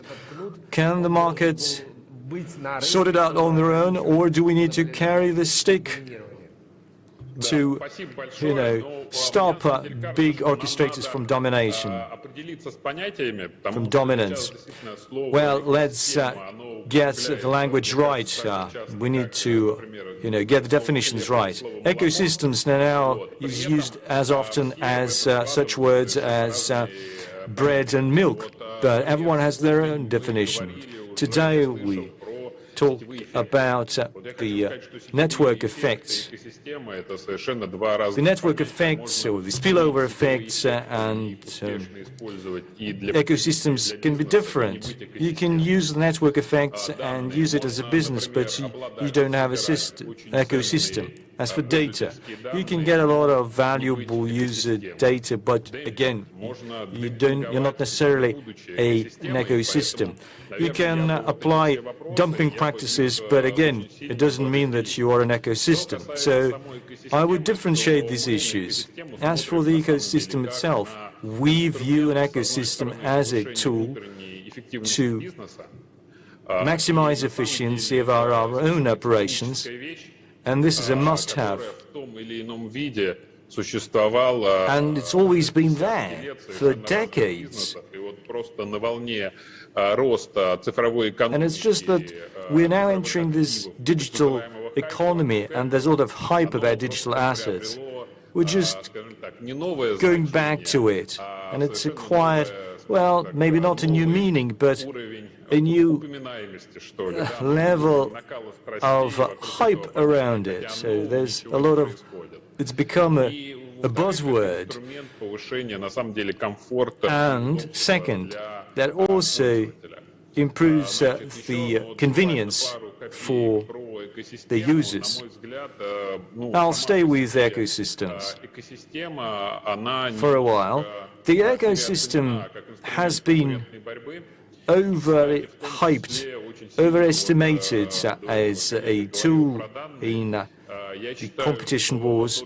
My colleague earlier talked about access to data.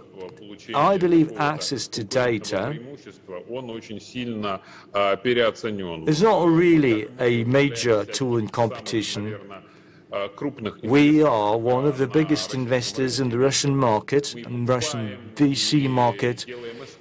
We do joint ventures, we have minority stakes, we buy other companies, we do have M&A deals, but I don't know a single story of a company in our ecosystem or around ecosystem that failed because it didn't have access to some data. Predominant issues are financing. So that's the only hurdle.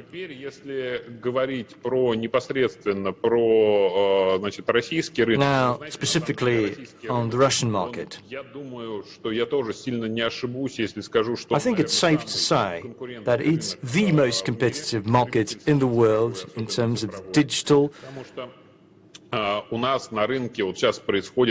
we're seeing right now is the perfect storm.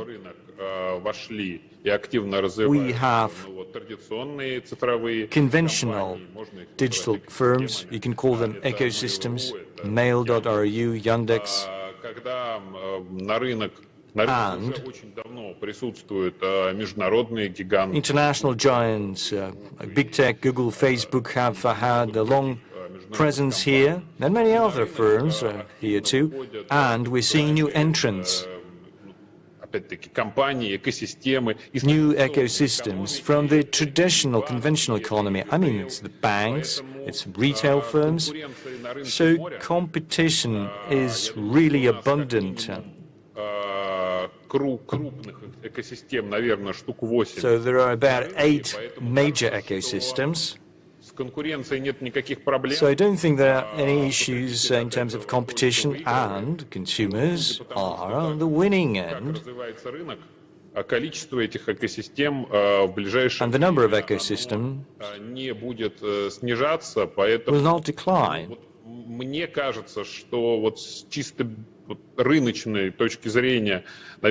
So commercially wise, it's hard to regulate this. Again, it's been very much competitive. First. Second, academically speaking, само по себе понятие, неважно, сущность экосистема, она не нуждается в регулировании. Ecosystems as a concept don't need regulation. There are 3 other areas that have to be your focus. Your dominant position, and I think it's covered by regulation, more or less, existing regulation, I mean. Second, access to assets, resources,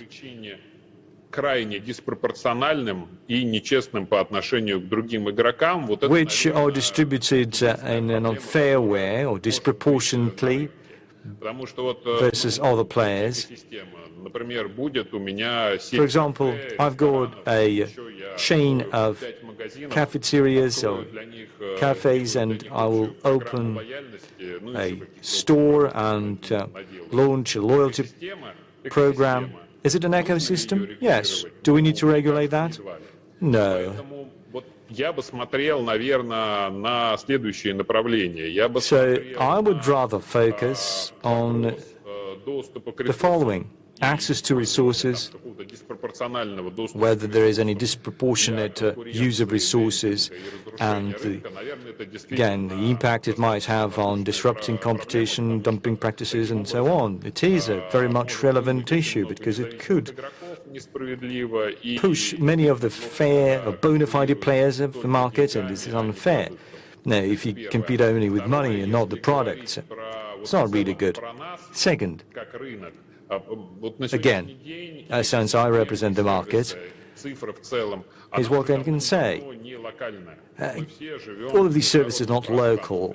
We live in international space, in a global space. This is why we need to make sure that our jurisdiction is competitive in terms of tax legislation, and to avoid tax arbitrage,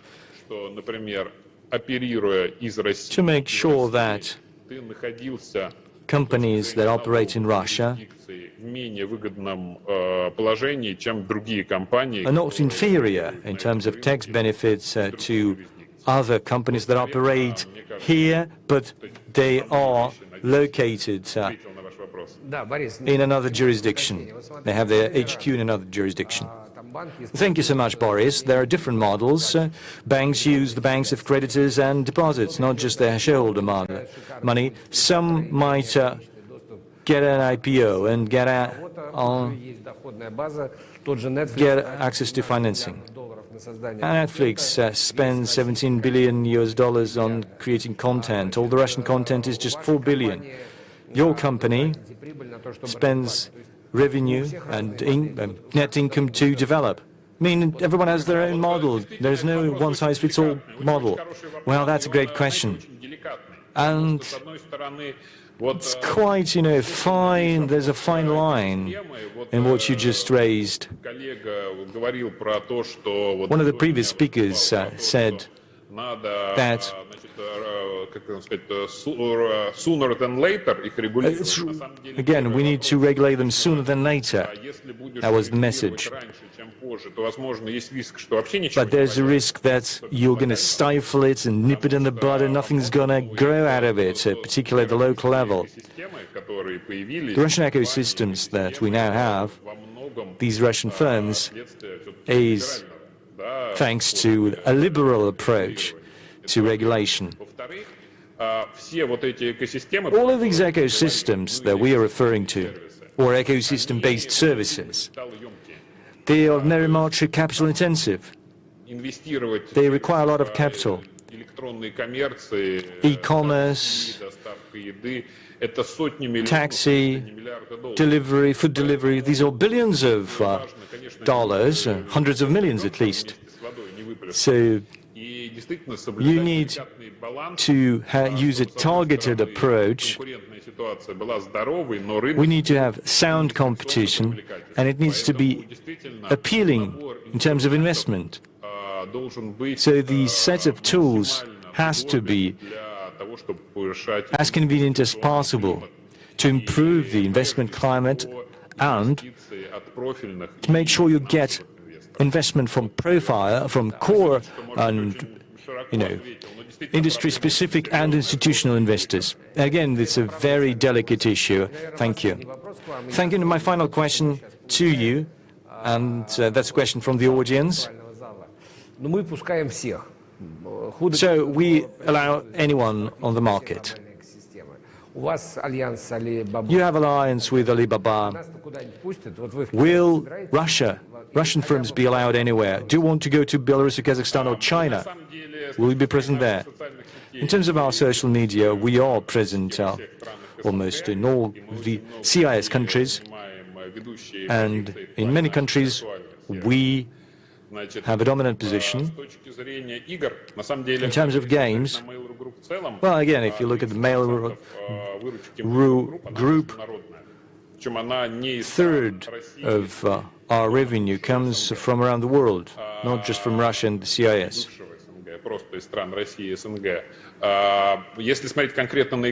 Now again, gaming specifically, about 80% of our revenue comes from international markets. So we are doing quite a good job in terms of competing with foreign players, and it's not just us. There are several successful firms that sell games abroad, and they are unicorns. So these companies with a capitalization of more than $1 billion that can compete abroad, compete internationally. I believe that we'll have more companies that would internationalize, more Russian firms that would internationalize. I can't speak on someone else's behalf, but I can speak for myself. It's not that we're not allowed in one country or another. It's just that we didn't do that. You need maturity and you need a lot of money. So, right now, the Russian market is coming to a stage when we will expand internationally. And there are two drivers. First, we've managed to accumulate resources, at least the big players now have enough assets, and over the past 20 years, the market has accumulated a critical mass of professionals. And not just great engineers, but it's great entrepreneurs.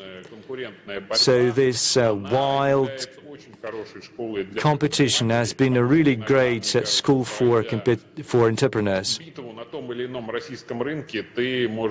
So if you survived in a fight here in the Russian market, you can copy-paste, replicate your success elsewhere. Let's move to our regulator, the Ministry of the Economic Development. It's great to have you here. Thank you. So sooner or later, we'll be able to, there are different concepts. Sooner or later, or fine-tune, or be cautious. So the ministry issued a report, and the central bank also issued a report. What kind of consensus do you see? Do we have the right answers, or the ultimate debate is still coming? Are we yet to find the golden mean that will help us to protect all the vulnerable, and still not to throw the baby with the bathwater? I have a very similar approach to what Boris said. We had the St. Petersburg Economic Forum in June, and at least 5 sessions focused on ecosystems. So everyone had their own definition of an ecosystem. Every panelist spoke of their own vision. So the cornerstone question is, what is an ecosystem? You just need to give the right definition. You need to come up with the right language. So everyone's trying to identify, to define what are platforms, digital platforms, ecosystems, and network effects. So in April, we put together a blueprint to regulate ecosystems. I'm sorry I was a little bit late, but I'm sure you discussed the key principles, key guidelines we try to incorporate. There are 4 of them. First, nurturing domestic ecosystems, then sound competition, and 2, that applies to us as regulators. Currently, you most hear the debate about business-to-business cooperation, but you also need to have the regulator. We need to set up the right, safe business infrastructure for the business community and for our people, and IT support at the state itself, of the government and the state itself. These 2 items are often overlooked because it's our prerogative and there are a lot of restrictions. So these are the 4 guidelines that we try to put into this document. We understand that this term, this concept, is interpreted differently. We've pulled a lot of minds, a lot of experts. Currently, we are narrowing down the definition of ecosystem. What is it? What are the numbers? Who's going to fall under this category? In what way they will be regulated? And sometimes it's not just the ecosystems that influence the market. Any digital platform, I like what he said, or like what Boris said. Any digital platform like Netflix has the same effect, or Azan, an e-commerce platform. The network effect is still there. Some people are engaged in this process, and again, it all helps to, drive demand and drive supply. As we communicate with the business community, we try to make sure that we don't regulate what doesn't need regulation. Don't fix it if it ain't broken. So, definitely, we focus on antitrust. We can fine-tune regulation here. Initially, everyone understands what it's all about. As Boris said, it's all about dominance, and we just need to fine-tune that. And the second and the third item that are of concern to us, this is labor relations, taxation, and data exchange. But again, they are very much related to the 2 guidelines that I mentioned. This is the IT protection of the state itself and avoiding the data to be leaked elsewhere, and trade relations. People need to be protected, talents need to be protected when they operate within the ecosystems, and to make sure that there is no bad influence of those ecosystems on the people. So there is a hot debate right now. We try to hold these public discussions to get the right feedback. Now, again, what we don't want to get is too much regulation. We don't want to overdo it. Like having a cascade law that would be drafted for a long time. No, we don't want that. The world is changing really fast. It needs to be targeted, it needs to be timely. Any bill takes about, well, to be honest, 1 year or 18 months.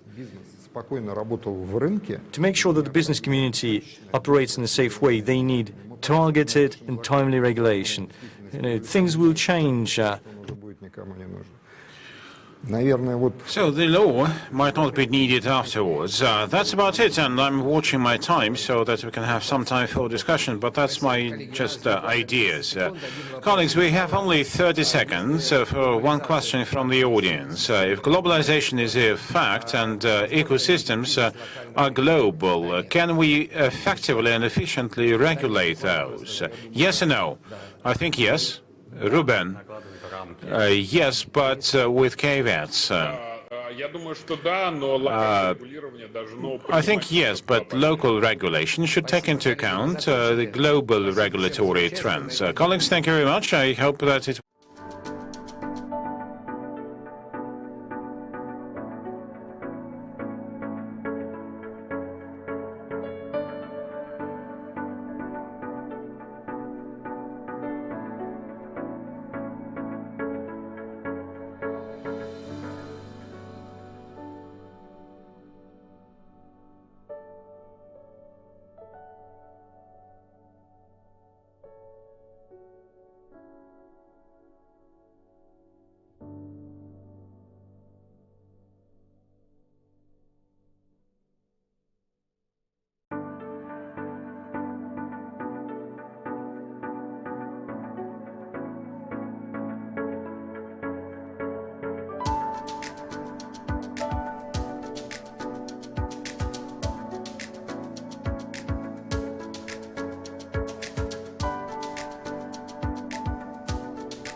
хочется все-таки, да, вверху.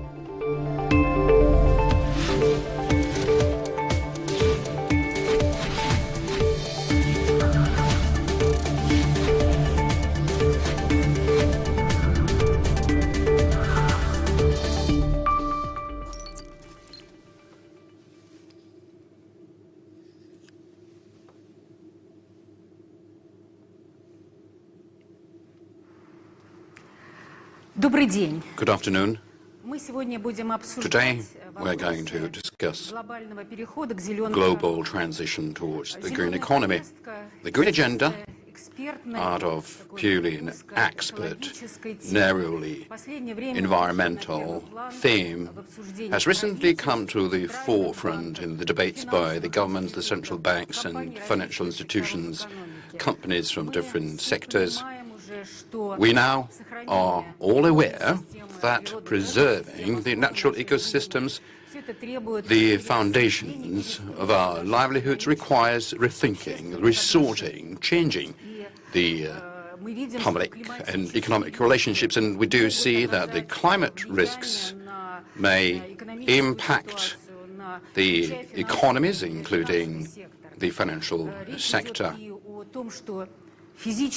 What we see is that the physical risks, such as an ever-growing number of natural calamities because of the changing climate, such as droughts and floods and fires, may all lead to financial losses, to the loss of value in different assets and even insolvencies.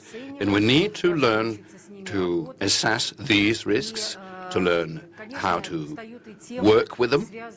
And of course, other topics emerge, i.e. that such a green transition may further exacerbate technological inequality. We know that different countries demonstrate different level of readiness for such a transition. In some countries, the governments are in a position to help such a transition, while in other countries that may create a heavier burden upon households and businesses. So these are the things that we would need to work with, bearing in mind the fact that this is a global transition.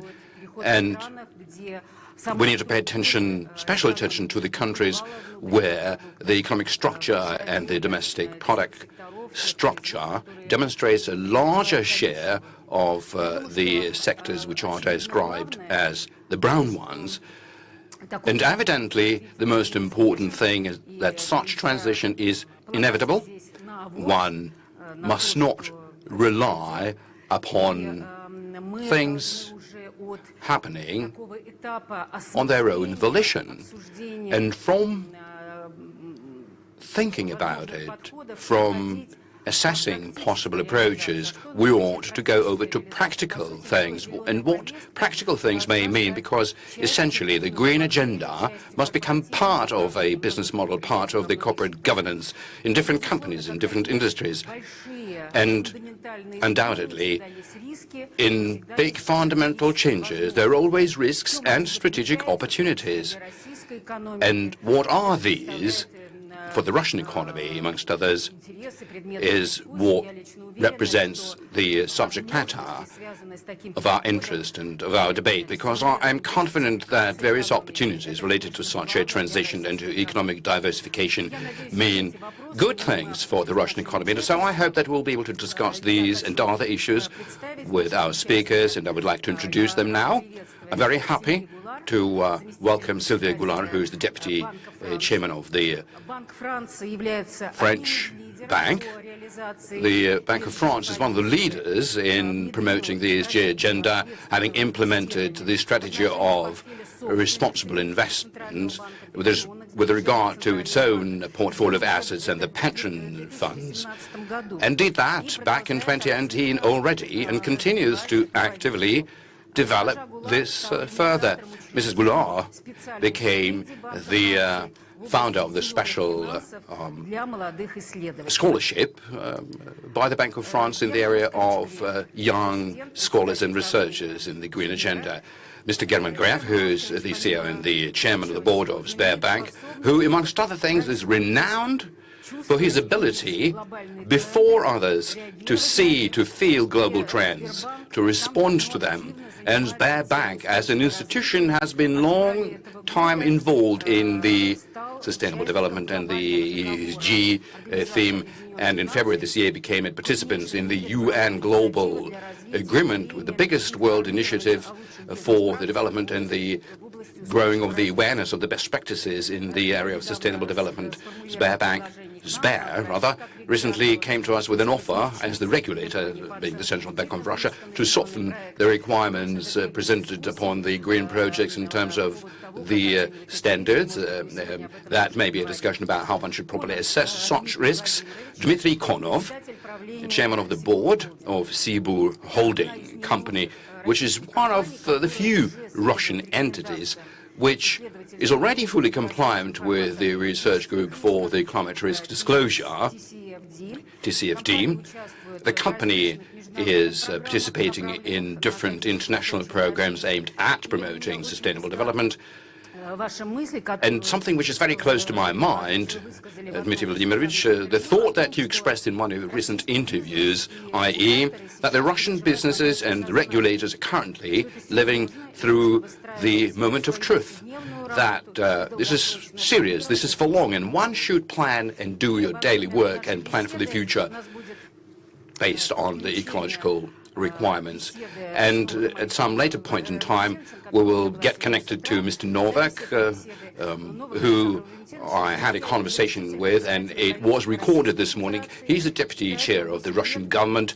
Before that, he served as the Minister of Energy of Russia for 8 years, and as part of the International Financial St. Petersburg Economic Forum this year, he announced saying that the traditional energy, the fossilized energy, won't cease to exist in the foreseeable future, but it is very important to make sure that they are environmentally friendly. We also hope for a active participation from those who are listening to us, and to start our debate, I would ask everyone to vote and answer the question, climate agenda, is it a new priority for the banks and the regulators?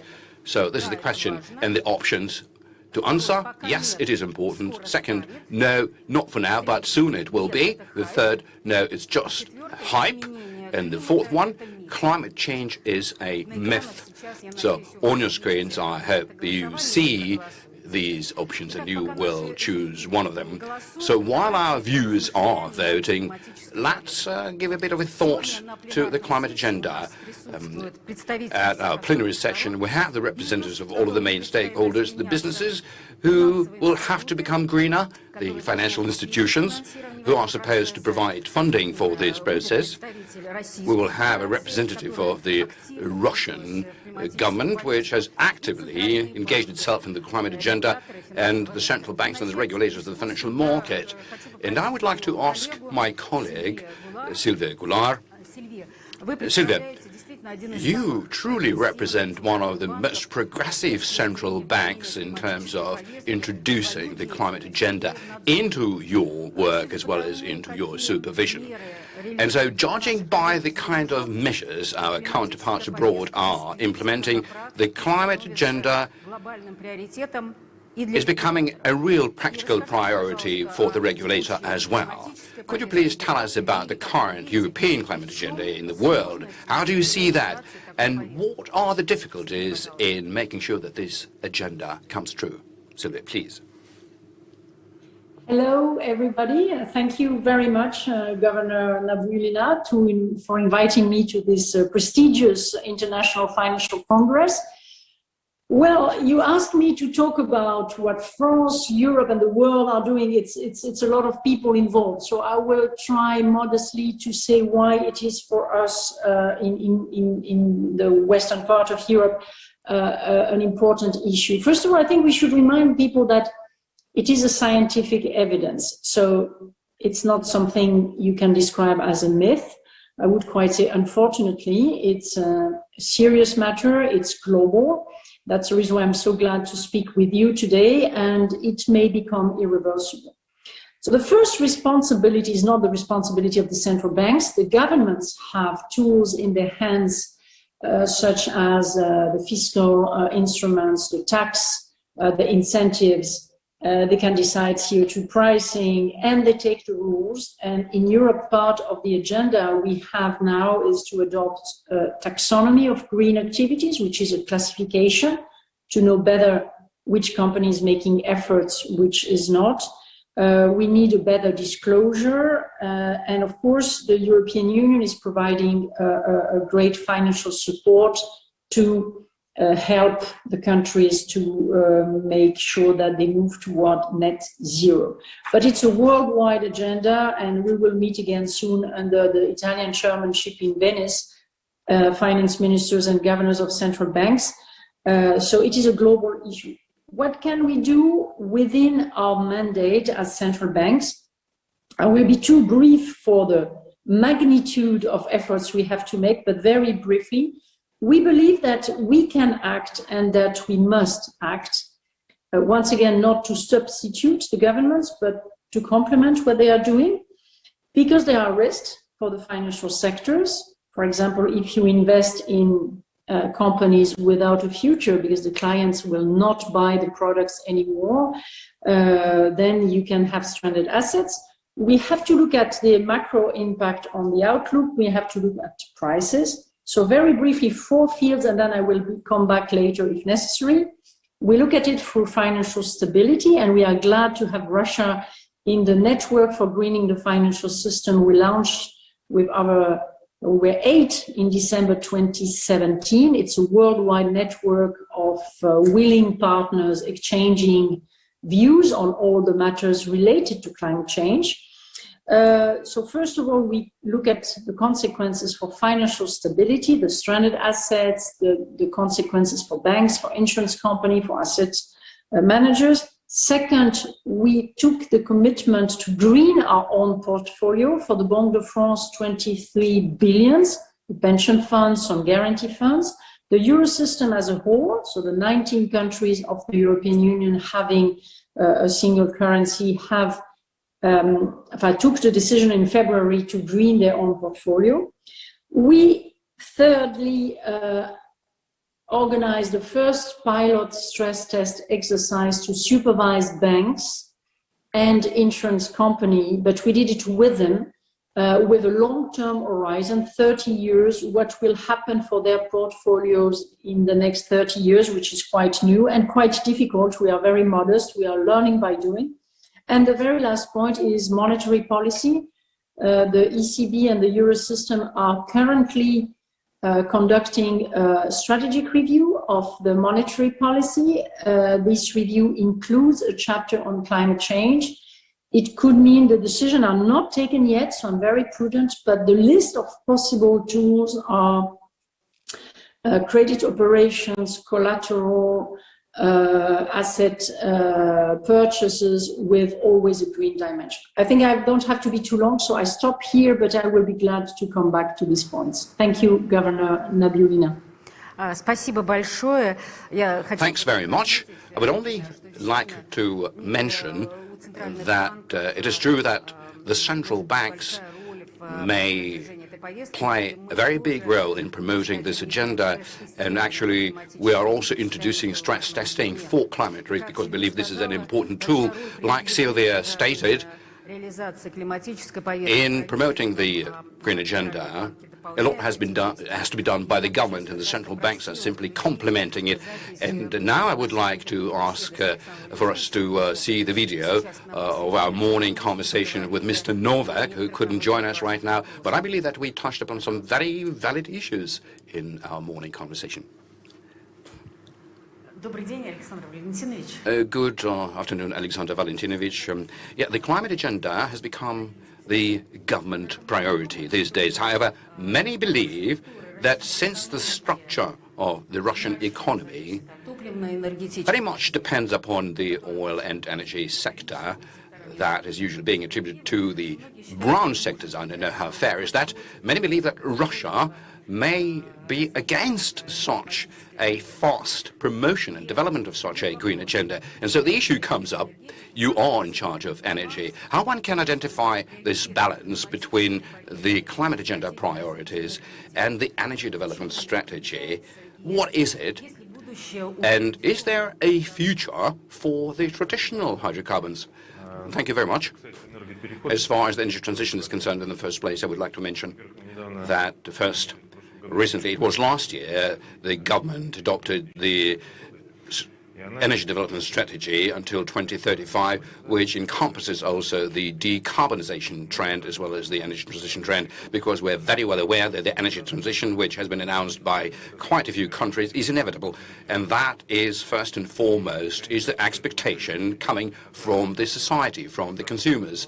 The speed of it will depend upon various factors because there are different processes going on. The climate agenda, the carbon neutrality, there are various outlooks. The International Energy Agency has different scenarios. The current hydrocarbon share is 90%, and in different scenarios it is going to go down by 2050 from 20, down to 20 or maybe 50 or 70%, depending upon the kind of trending and the way the technology will evolve. But that means a very serious reduction of the traditional energy. It makes a very serious decrease, because this kind of a decline will bring about the distribution of investment flows in the first place. And in the first place, I would say that inside the energy sector itself, you mean that not necessarily from the energy sector into other industries, but inside the energy industry itself. Certainly, because the world over, the consumption of energy is going to grow. And nobody has yet said that that won't happen, because by 2030, the energy consumption will grow by more than 30%, which means that new sources of energy must be made available if we are to transit from the traditional hydrocarbon energy sources, because many are saying that this is hydrogen, sun and wind, the renewables, the bio, and with regard to our position, we definitely take this transition into account in our energy strategy. Now, speaking about our internal energy consumption inside Russia, as of right now, we are setting ourselves a task to increase in our energy consumption balance the share of the renewables from the current 1% up to 10% by 2040. The share of coal is going to decline. Currently, it is at 15%, and so it will fall down to 7%, almost twice low as now. And that will be promoted by the fact that the government is incentivizing the development of the renewable sources of energy. And I would like to give you an example. Last year, out of all the commissioned operation capacities in energy, 60% was in the wind and solar. Is it private investments? Yes, these are 100% private investment, but the government makes it easier for the money to come into it, incentivizing it by a guaranteed return on investment, because regrettably so far the renewables are not competitive against the traditional one. Although the price parity, we believe, within the next decade is going to be reached. In solar, we expect it to happen by 2027, and as far as the wind is concerned, it's going to be beyond 2030, but that's not too far away. So definitely those will be private investments only, and today the program that is currently is effective until 2035 will enable us to, until 2035, to raise about 1 trillion of investments into the renewables. There are certain nuances in here, meaning to say that we're not intending to decommission the current power stations. We would upgrade them. We don't plan intentionally to change our energy balance. We're simply putting an emphasis upon the new sources of energy.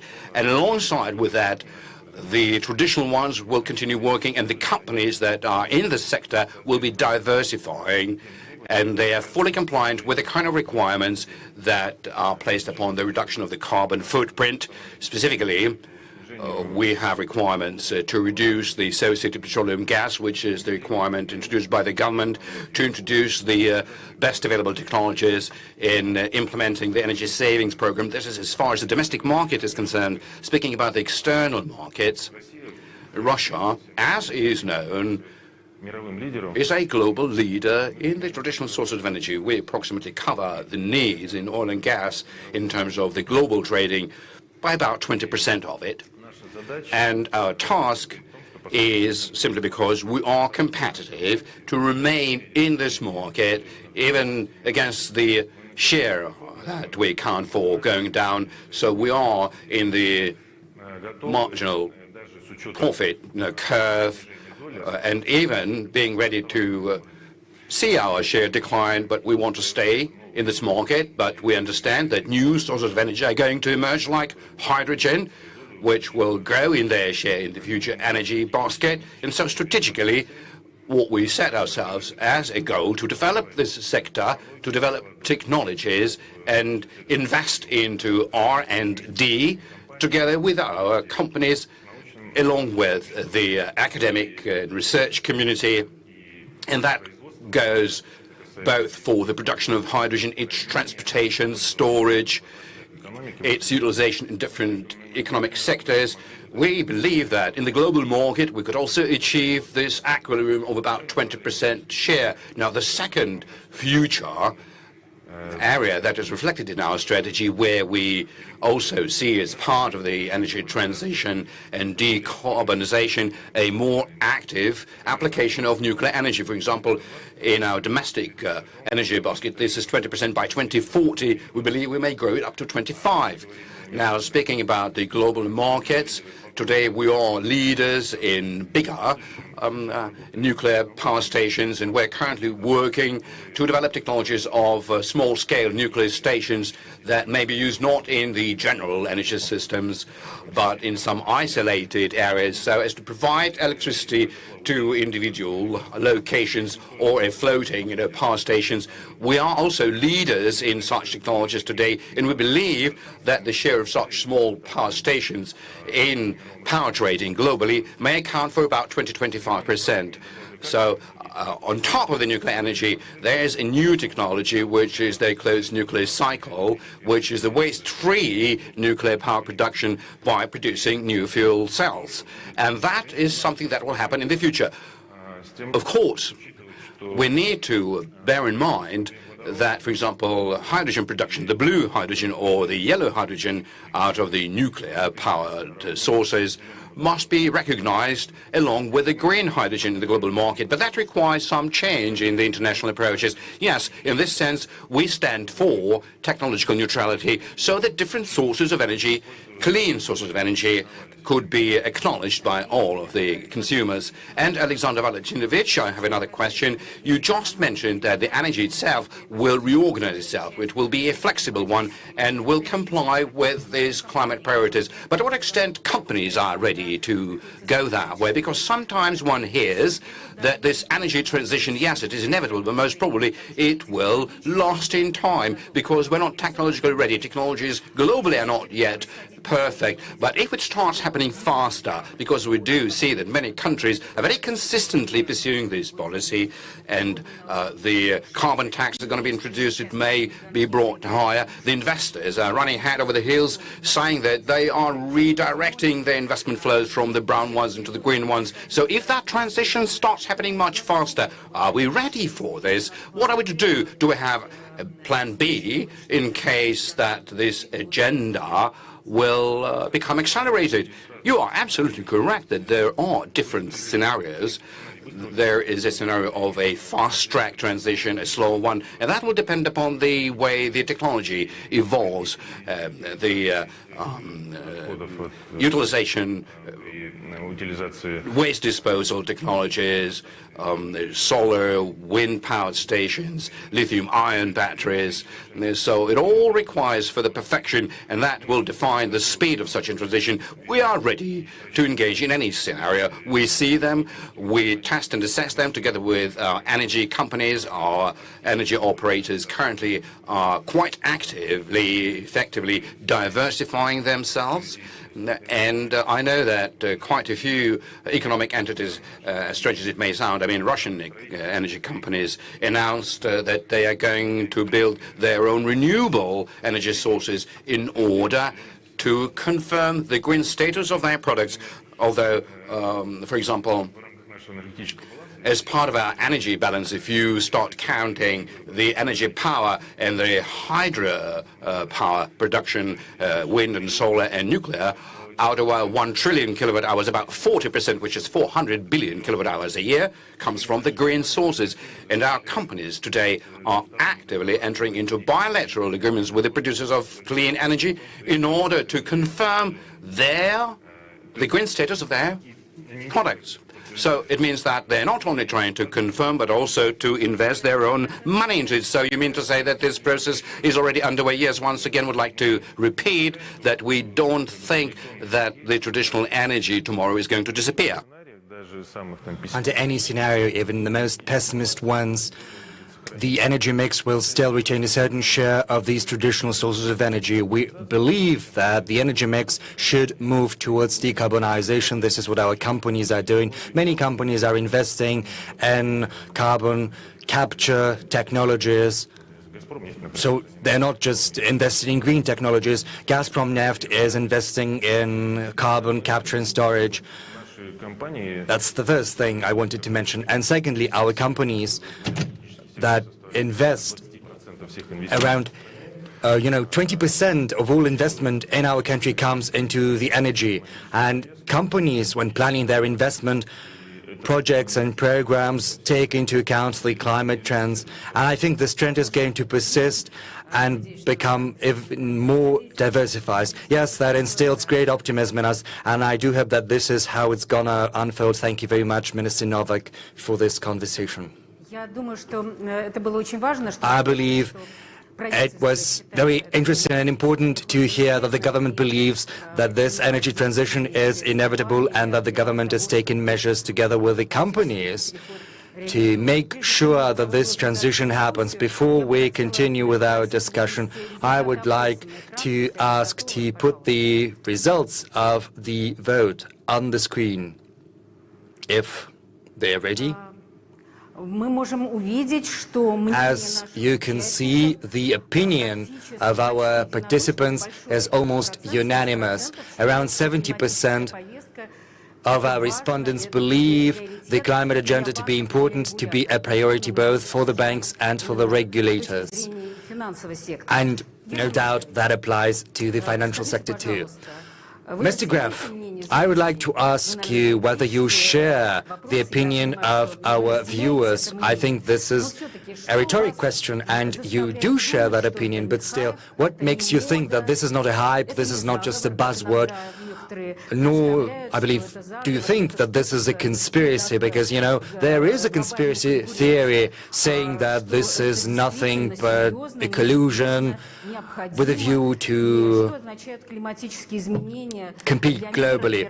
But I believe you think, just as many of us do, that this is a real trend and this important both for Russia and for the rest. That is the first question, and the second will relate to the role the financial sector is to play. Yes, thank you. This is the 29th International Financial Congress, and this is the first session that is entirely dedicated to green technology, to green economy. And this meeting of ours testifies to the fact that this issue has been elevated to a whole new level in terms of priorities. First, let's look the hard facts into the face, look straight at them. First, we need to define this issue and its potential consequences.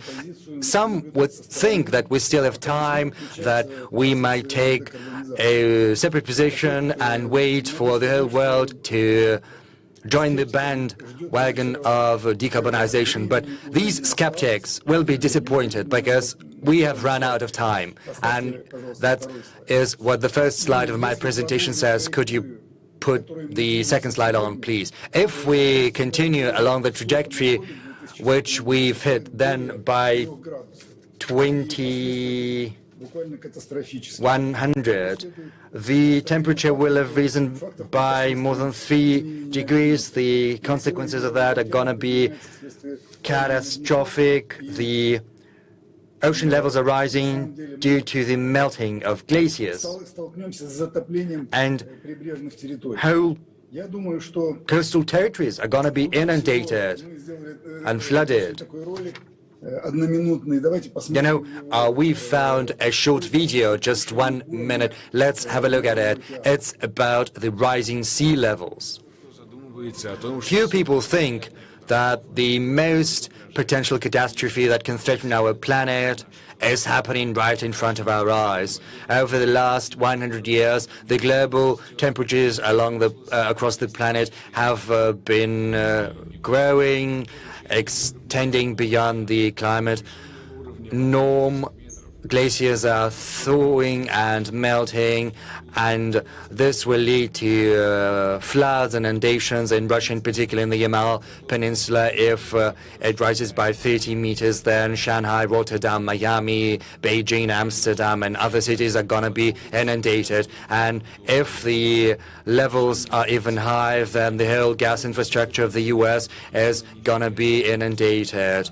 And Western Siberia, Denmark, northern parts of Germany can go underwater. Iran is going to be half immersed in the water abyss, and then half of Indonesia's territory can go underwater. The Caspian Sea is going to join the Black Sea, and if we fail to check this process, then the consequences are going to be truly catastrophic. So how are we to slow down this process of rising sea levels?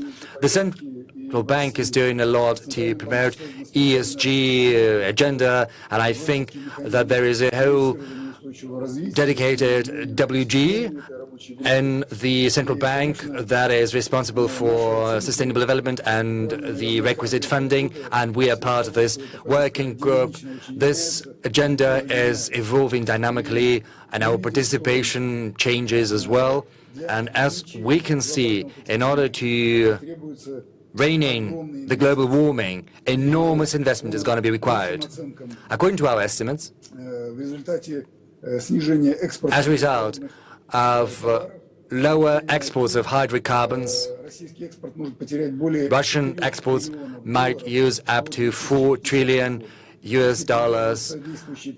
until 2050.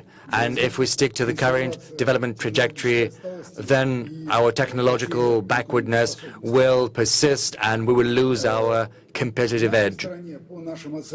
According to our estimates, in the next 3 decades until 2050, Russia is going to require from $657 billion to $1 trillion in investment into decarbonization. But there are some good news too. First, there are proposals as to where we can raise funds in order to address this task, and we also understand where we should funnel these funds. If we develop ESG funding, if we create an internal market for carbon units, then the profits, thanks to selling of quotas, will create a new source of investment which could be used to fund decarbonization.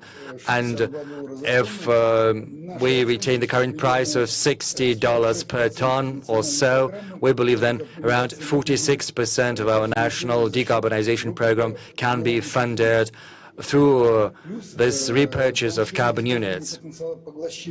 And we can also use Russia's greater absorption capacities. This is a solution that does not require a technological breakthrough.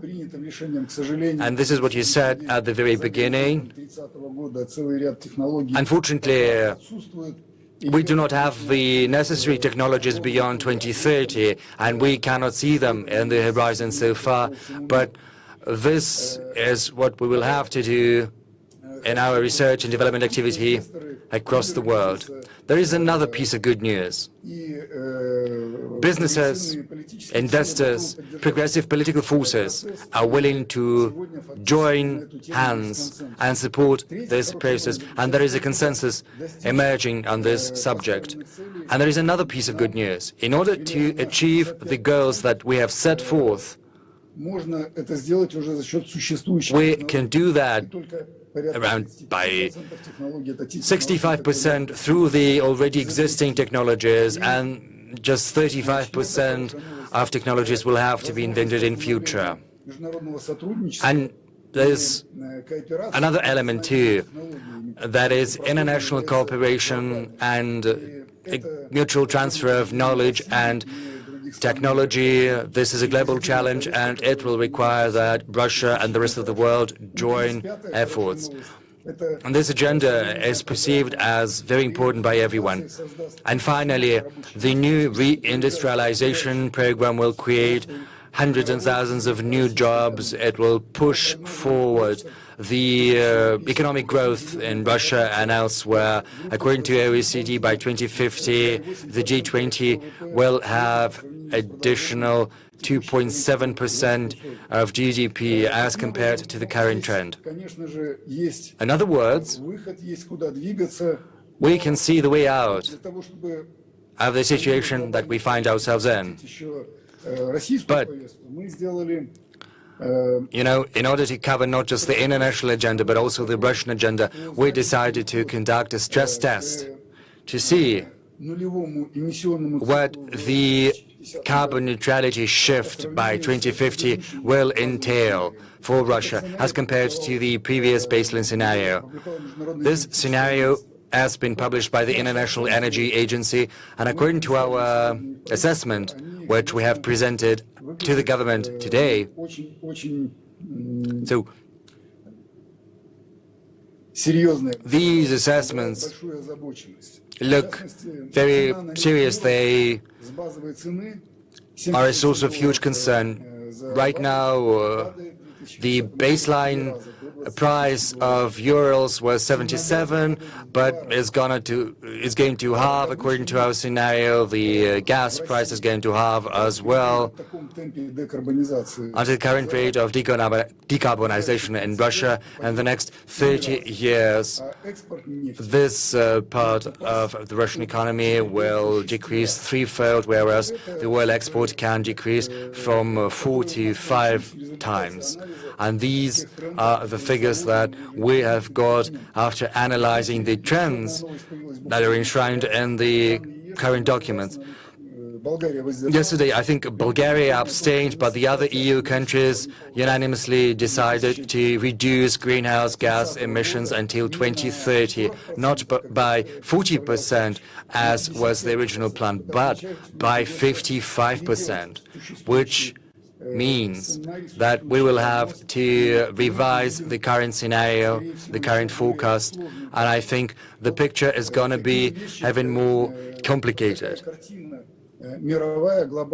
So this global picture and its impact on the Russian economy, they're very alarming. You know, this is also going to have an impact on our economic rate. I think it'll have an impact of 1.1 percentage point. We planned an average growth of 3%, and if these scenarios realize, then the growth will be lower by 1/3. So in response to what you asked, I would like to say that when we see the global picture and the Russian landscape, then we understand that we have to act. We have 20, 30 years, and we need to use this time to conduct the necessary changes in the Russian economy so that we do not lag behind the processes that the rest of the world will go through. Yes, thank you. Indeed, these data testify to the magnitude of the transition we're in for. And our companies are in for too. My question goes to Dmitry. Your company is one of the first and most active proponents of ESG principles in Russia. I would like to ask you to explain to us why and how you arrived at this understanding of how important ESG principles are. We understand that you're not just following the fashion trends. You truly believe that this is an important component of your strategy. What are the challenges right now and in future, and how can the Russian economy and other companies respond to these challenges? Thank you very much for the question. I think Mr. Graf has already laid the foundation for my response. Our sustainable development strategy CBDCs development strategy is a response to what is happening elsewhere and across the world. In order to plan, in order to understand what we need to do, first, you need to grasp a firm understanding of the issue at hand. Let's have a look at environment. You know, environment is a very wide concept. ESG principles are important too, and they fit in the Sustainable Development Goals. There are 17 SDGs, and you know, companies like heavy industries have always been focusing on the environment and environmental protection.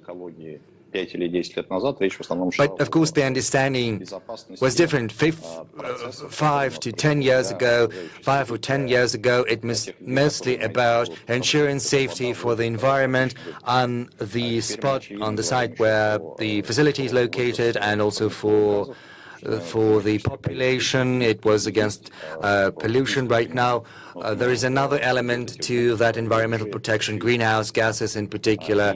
And of course, there is the social component, which comes to the forefront in ESG principles. And finally, of course, governance. We need to make sure that the products that we produce are sustainable.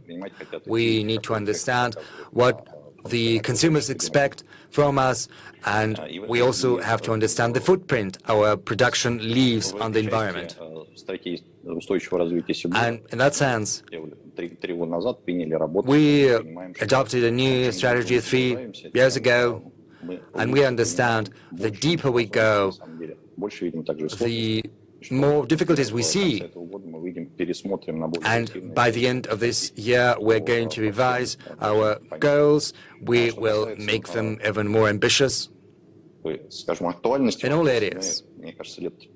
Now, as far as the relevance of this theme is concerned, I think we discussed that several years ago with Mr. Gref. We talked about digitalization and its impact, and we said that there were different sectors of the economy and that digitalization had different impact upon various sectors. So there are financial institutions, and there are also companies that produce physical products, and of course sustainable development is different for them and how it's implemented. And I can say that in our company decarbonization is becoming increasingly important. And yes, it's nice to have digital tools because they raise productivity and efficiency, they open up new opportunities. But,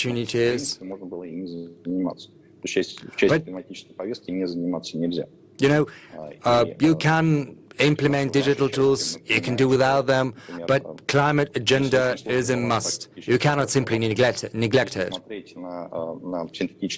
And this applies to everything, to every aspect of what we're doing.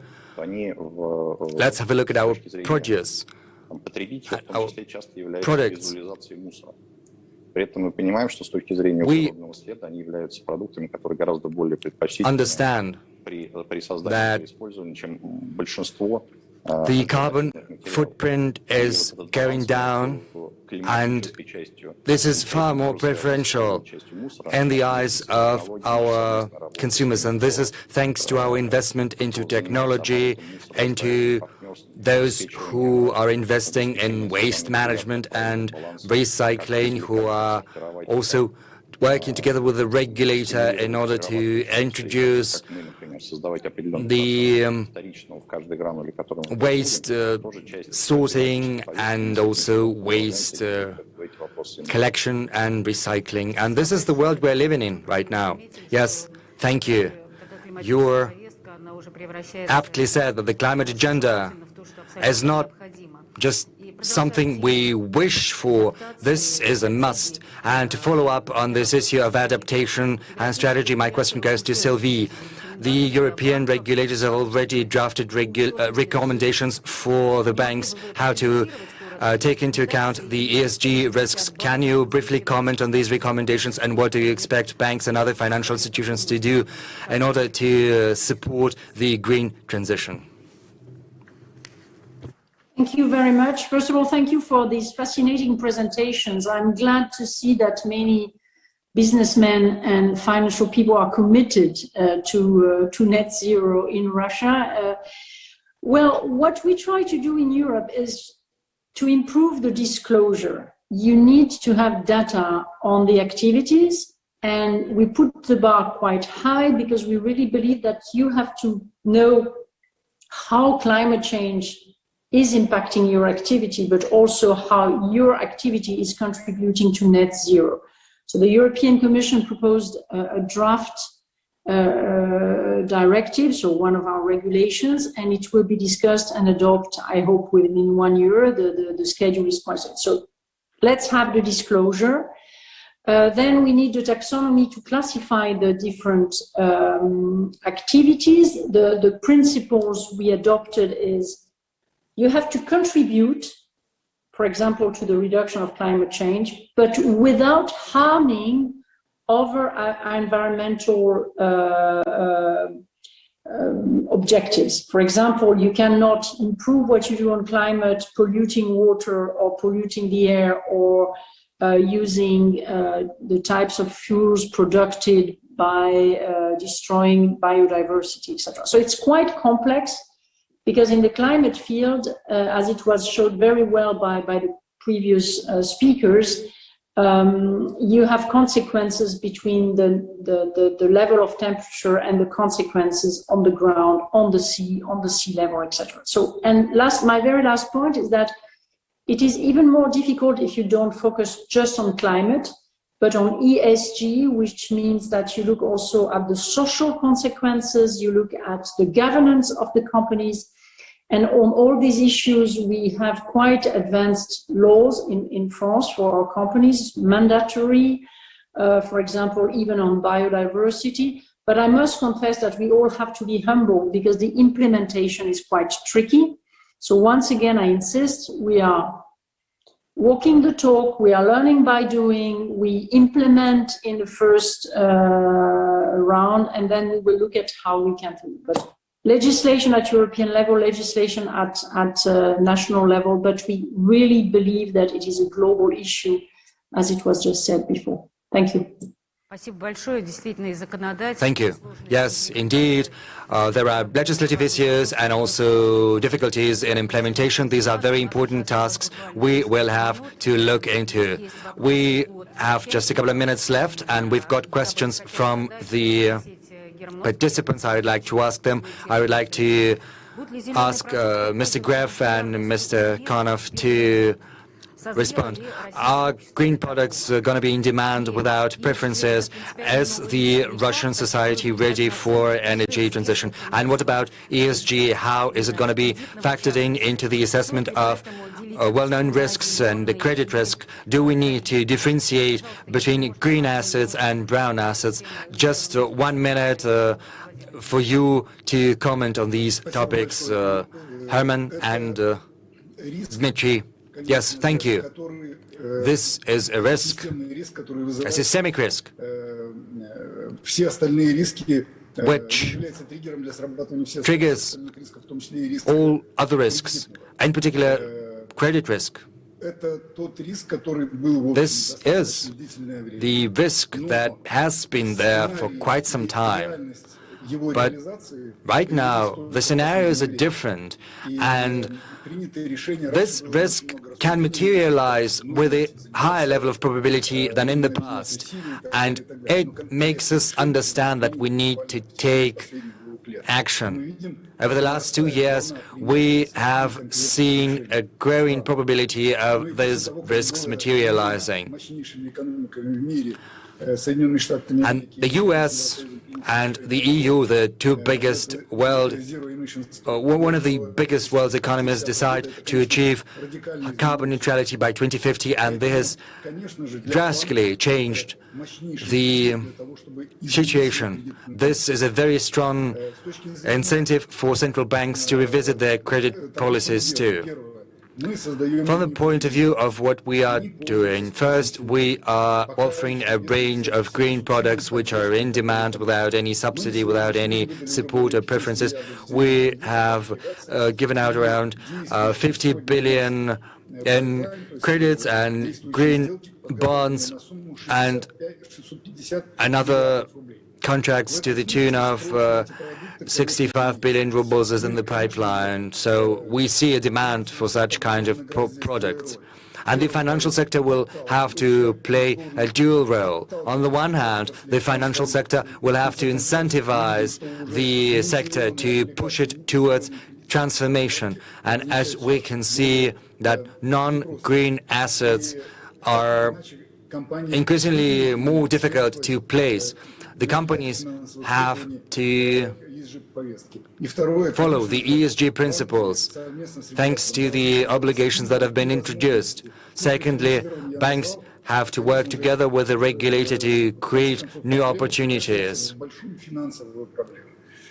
Otherwise, this will grow into a very big financial issue. We have to set up new mechanisms and we have to help companies find the requisite sources of funding in order to achieve this transformation. This transformation is of unprecedented magnitude. We've never seen anything like that before.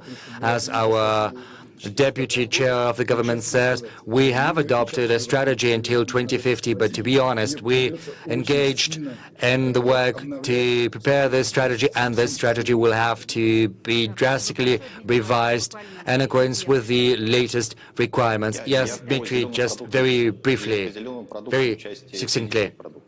A couple of words about physical products and how they can be greened. I would like to say that some clients are creating demand for them and they are willing to pay more, to pay extra. Some are unwilling to buy non-green products. But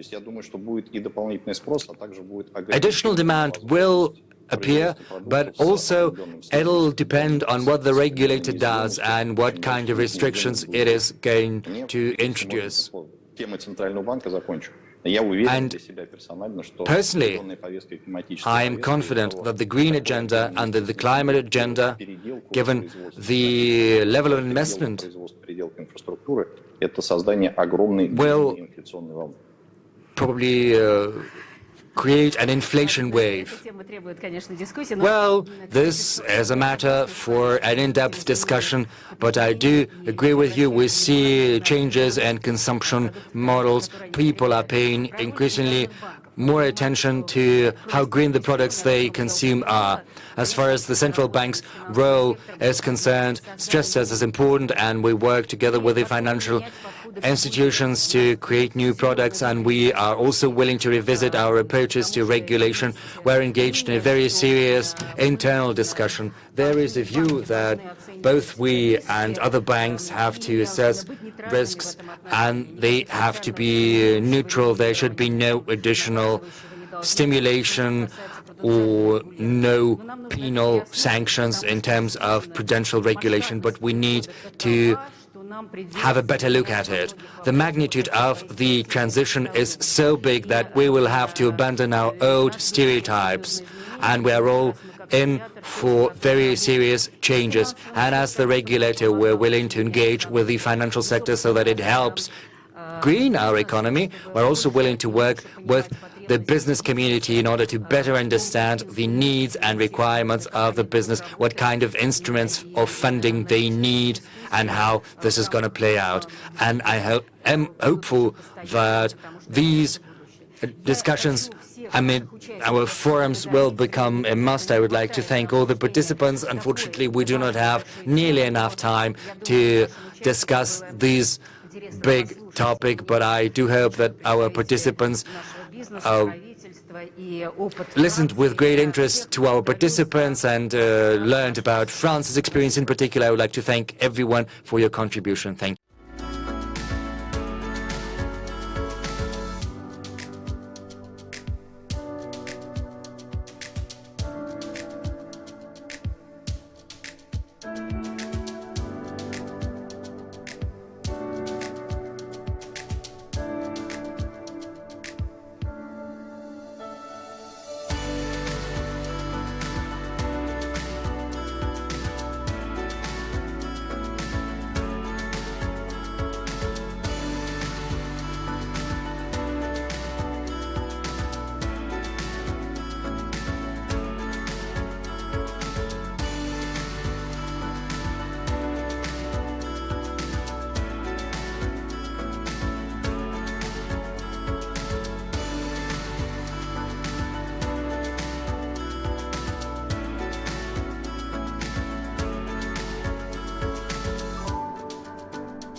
Good afternoon, good morning, добрый день. Let us start. We have been witness to a very rapid evolution of technologies in finance for many years. Now this tide of change approaches the core of the financial system, the notion of money, medium of payment. The faster economy is striving to operate without regard for physical distances and around the clock, the more it demands payment solutions.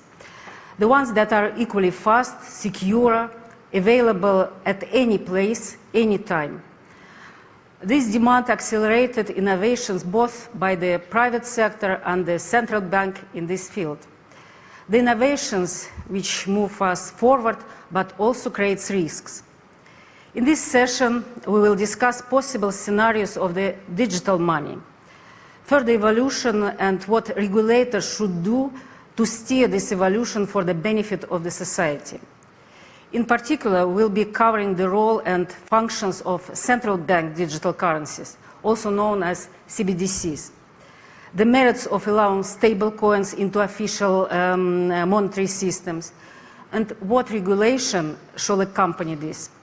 We'll also discuss how related risks can affect the banking system and how they should be addressed. And last but not the least, we'll review the options for international cooperation in this regard. Here today we have a lineup of esteemed speakers perfectly suited for this occasion. Mr. Zhou Xiaochuan was the governor of the People's Bank of China from 2002 to 2018 and is now the vice chairman of the BAO Forum for Asia. During his tenure as the governor, Mr. Zhou established the People's Bank of China's Digital Currency Research Institute. And I remember a speech by Mr. Zhou made as early as in mid-2010s, in which he shared his opinion on digital currencies. China is among the pioneers in this area and has made a significant progress. Mr. Zhou mentioned that a distinction should be made between digital currencies and digital assets. Buying crypto assets such as Bitcoin and stablecoins is becoming a form of alternative investment, but this does not make them currencies. Mr. Tobias Adrian is the financial counselor and director of the Monetary and Capital Markets Department at the International Monetary Fund. The IMF is now also looking into how new technologies are transforming the international monetary system.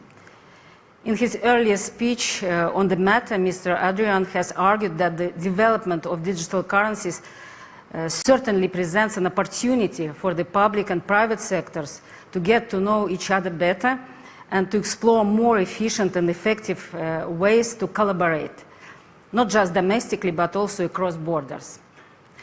Mr. Hyun-Sun Shin is the economic advisor and head of research at the Monetary and Economic Department of the Bank for International Settlements. The BIS has launched an innovation hub that focuses on CBDCs and cross-border payments in CBDCs, among other projects. The latest BIS annual report has a chapter dedicated to CBDCs in the area of global payments with global stable coins, which can be used for these purposes within global big techs.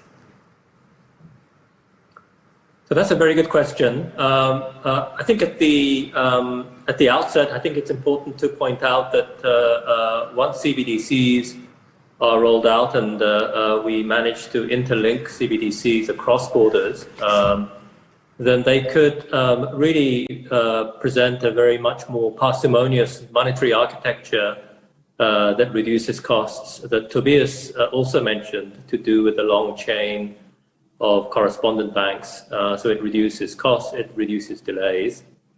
And in that respect, it would be very much consistent with the broad thrust of the public interest case for CBDCs in providing a much more competitive and much more inclusive financial system.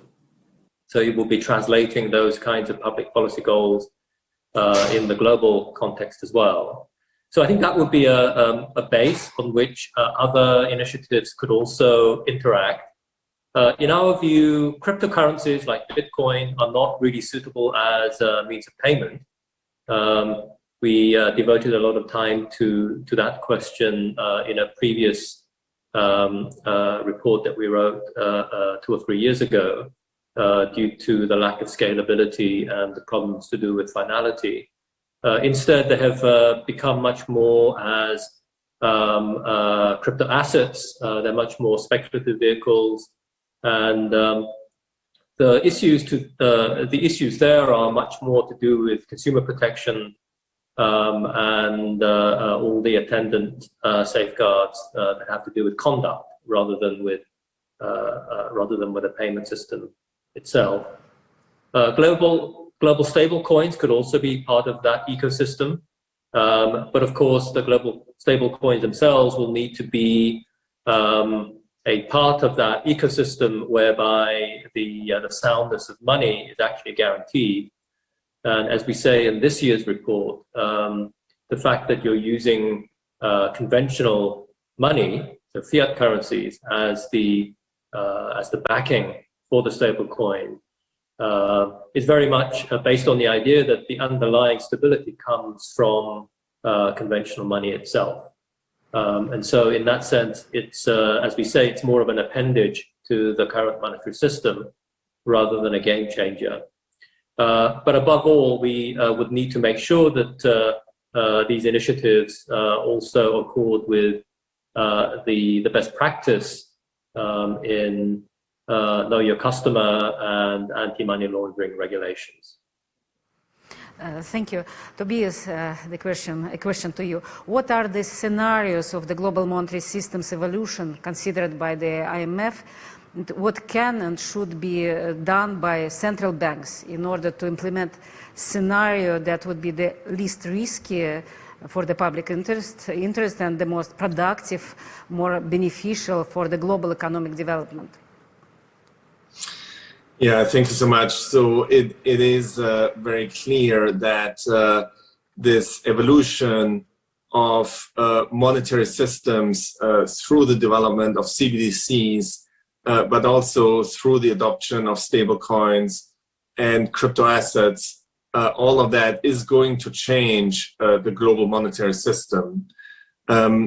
So in terms of central banks thinking about the design of CBDCs, I don't think that central banks should aim to develop an international monetary system per se based on CBDCs. Rather, central banks should design CBDCs so as to support a stable and efficient IMS. So, the design of the CBDC should be done in the context of the global monetary system. So central banks should leverage CBDCs to improve connections between countries, payment systems, while avoiding fragmentation in cross-border payments. Cross-border usage of CBDC can potentially solve many of the current pain points that we already discussed. Both Hyun and I mentioned some of those. Under some conditions, CBDC can also foster financial inclusion, including through cross-border payments. Of course, many remittance workers are relying, of course, on cross-border payments, and for many countries, that is a very large fraction of income. The impact could be direct or indirect. The presence of cross-border CBDC will induce other payment providers to also improve services and potentially lower costs. Cooperation among central banks will be key to build CBDCs with features that contain spillovers and facilitate backstops.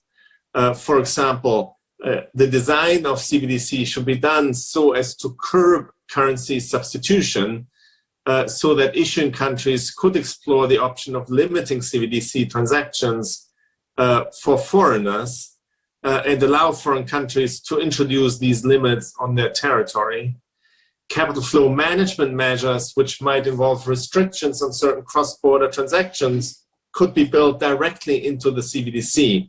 As you know, the vast majority of countries have capital flow measures that limit the degree to which currency can be transacted and capital can be crossing borders. And that is a very important element in the monetary framework for the vast majority of countries today.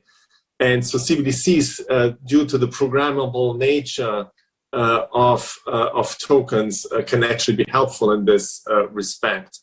Programmability could also be exploited to facilitate regional pooling and the sharing of reserve assets as well as their disbursement.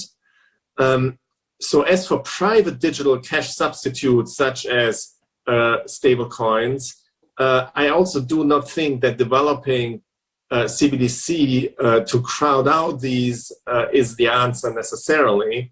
Instead, privately issued money will need to be regulated appropriately. So CBDC and private stablecoins will certainly coexist to some degree. When you think about money today, M0 is very small relative to M1 and M2 in the vast majority of countries. And that could very well be the case for digital currencies going forward as well. But it is very important that the regulatory setup of stablecoins is appropriate. And in many countries, that is not the case today. So having a comprehensive regulatory and backstopping approach that defines how central bank backstops and deposit insurance interact with stablecoins is very first order to get to a stable system. Let us remember that most of the money we use today is issued by the private sector, right? I mean, M1 is privately issued and in the form of commercial bank deposits. And that is transformable into cash at any time because of the backstops and because of the regulation that is put on the banks. This form of money has been innovative and serves users well. Because of course the commercial banks innovate in order to serve customers, and we want that kind of private sector innovation around digital currencies as well. It is safe, so private money is safe today. M1 is very safe because it is closely supervised, has backstops, and has very clear legal frameworks. So that's a point that hasn't been discussed yet. Is that the legal and regulatory framework has to be very clear. The same must be true for private issuers of digital money. Clear legal frameworks must be developed and clear regulation must be enacted to achieve financial stability, financial integrity, consumer protection, and market contestability. Once these rules are clearly written, some providers will drop out of the market while others will remain, and new entrants will come in. So that will certainly be a shock to the financial system, but that is not a bad thing per se. This is what innovation is about. So we should not see the future as either or. There will certainly be CBDC, publicly issued digital money, as well as privately issued stable coins, but having the right regulation, legal framework and backstops for that private digital money is extremely important. Let me stop here. Thank you very much. Now I think we can see the results of the poll. Show us, please.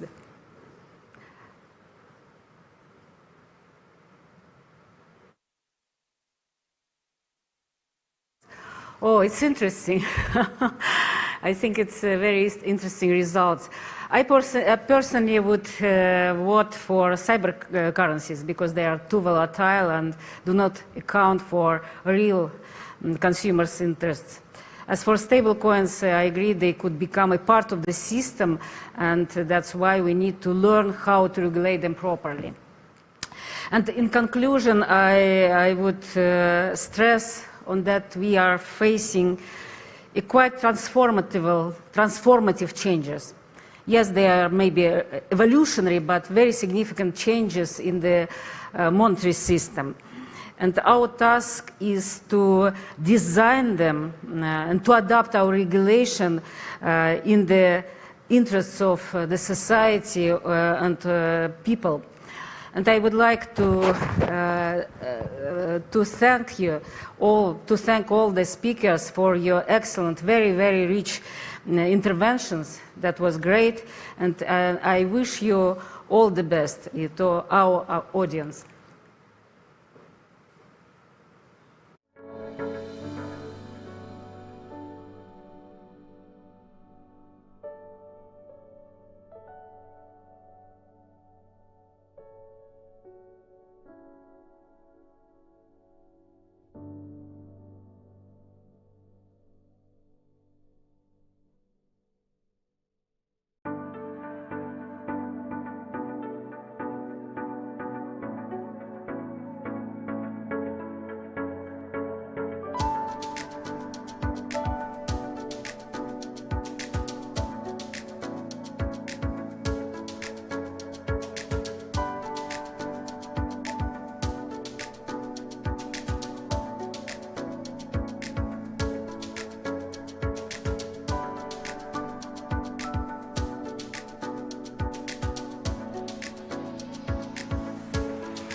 Good afternoon. I'm pleased to welcome all of you at this panel session on global anti-crisis policies as well as local anti-crisis policies during the pandemic.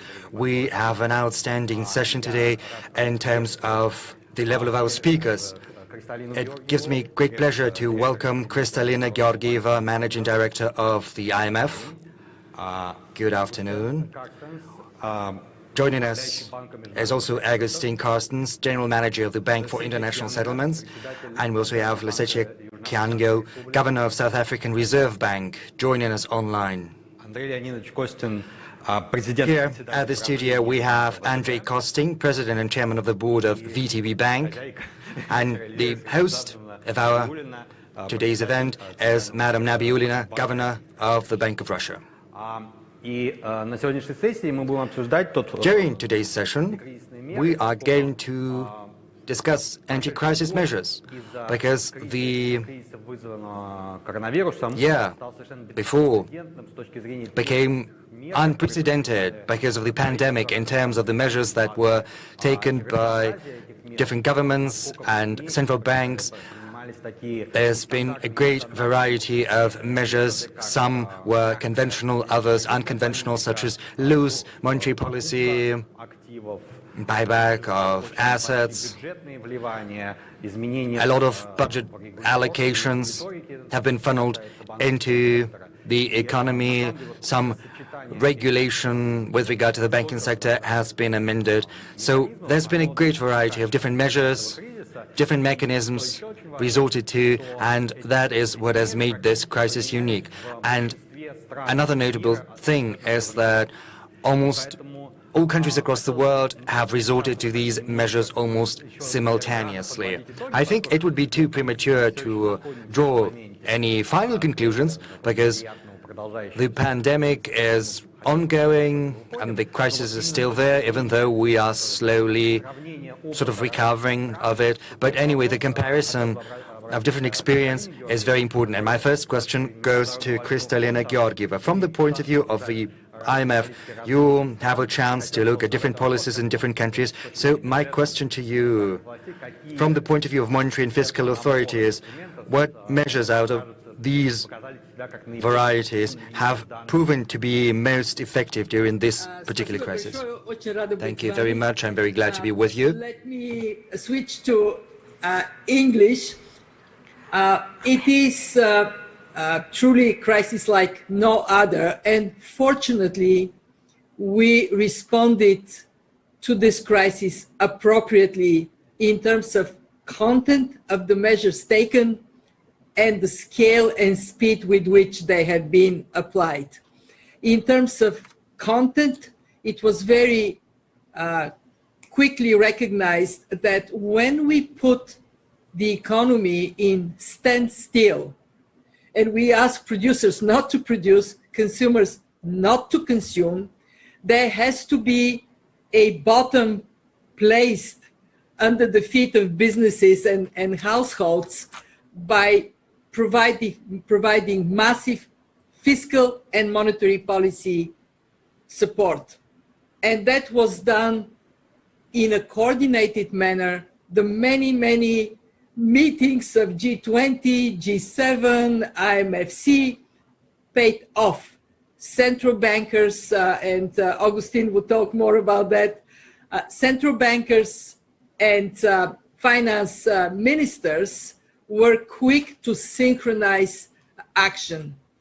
In terms of scale, we got in advanced economies the equivalent of somewhere around 27, 28% of GDP in fiscal measures and in policy accommodation, in monetary policy accommodation measures. In emerging markets, around 7%, in low-income countries, around 2%. So what was done in countries with more fiscal space did have positive spillover impact across the world. In terms of composition of the measures taken, it is very impressive to see how central banks leaned forward with more aggressive forward guidance, with applying all the instruments at their disposal from interest rate cuts to asset purchasing, including venturing in riskier assets. And what is very impressive is that there has been very quick establishment of swap lines that secured dollar liquidity and helped us to avoid a dramatic fallout for emerging markets. I still remember in March seeing how money flows out of emerging markets in huge amounts and worrying that this is going to lead to a catastrophic impact, only to be reversed on the basis of these policy measures. And there is another unique feature of the response to this crisis, that epidemiologists played a role in defining economic policy with projections around the evolution of the virus. And then, of course, our scientists, by coming up with vaccines very quickly, helped us to define a package of economic policy that is appropriate. Now, I want to make 2 points. Some of these measures that have been applied would need to gradually be withdrawn, and we know this is hard. So policymakers have to concentrate on defining a pathway to bring back some of the asset purchases in a way that is not harmful for the recovery. But some may be viable to be institutionalized for the future. For example, swap lines and the role they play to use the strength of the collective to protect individual countries. And my second point is to recognize the enormity of what has been done in terms of positive impact. We calculated at the fund that this decisiveness and coordinated action prevented the recession, which was really bad, about 3% shrinkage, 2.9 shrinkage of the world economy, to turn into depression. In other words, the world would have been 3 times worse off. We would have lost another 6% of growth if we did not deploy this synchronized, on scale and well-coordinated action. We also saw something that we probably will talk later about, the unfinished business from the previous financial, from the global financial crisis, from the previous big crisis. At that time, we fixed the banking system, more or less. That pays off. But the non-banking financial institutions were left to blossom without appropriate supervision. And we saw in March last year the risk that brings. So my main message here is that we need to internalize lessons from this crisis and do what we did last time around.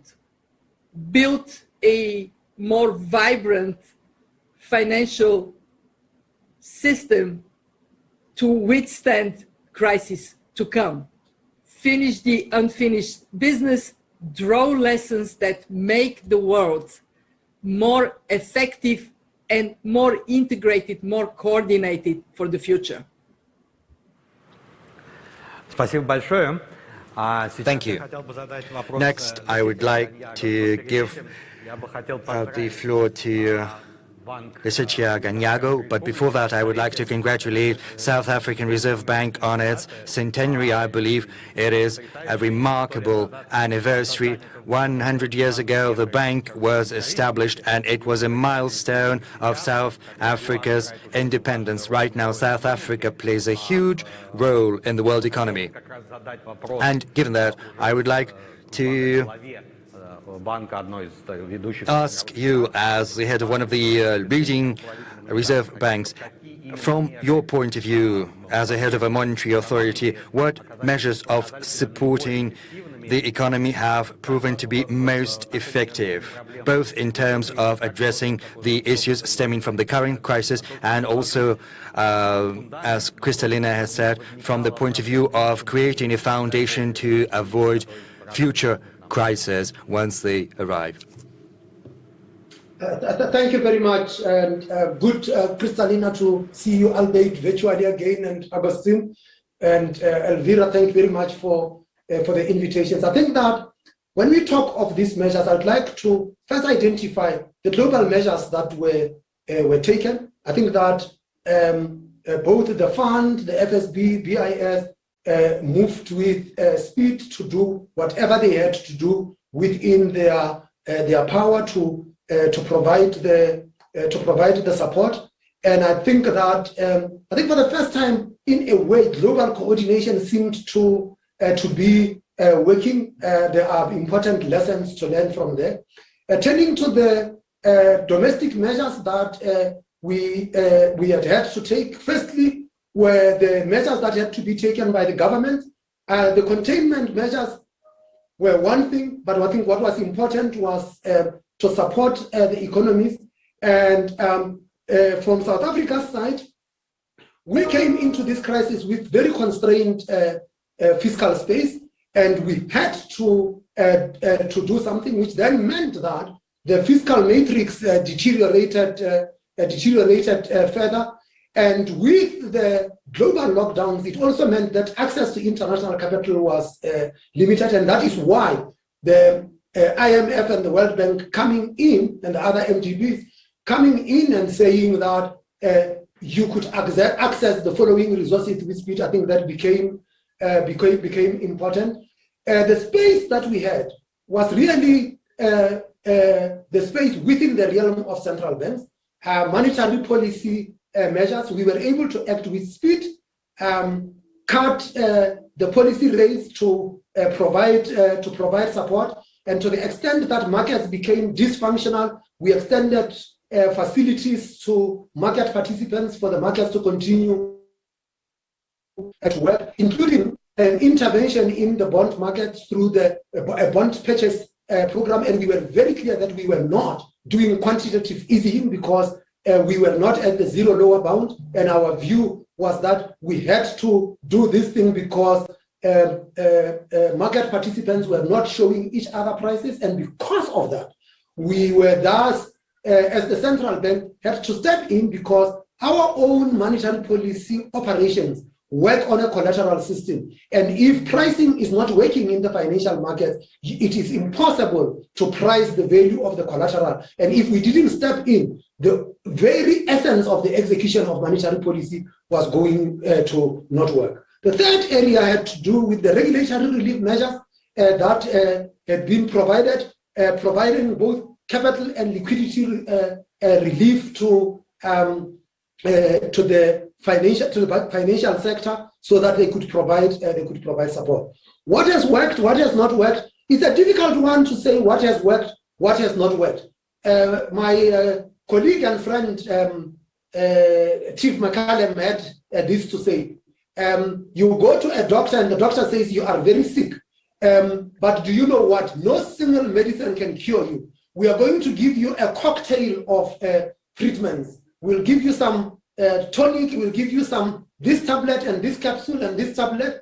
And in the end, when you get better, you can't tell which one of them actually worked, because they all had to work in unison. So it is difficult to say what has worked and what has not worked. But with that in mind, what was clear for us was that the fact that we had the monetary policy space, the speed with which we were able to adjust the policy rate, we could see the reaction of the key variables that normally react to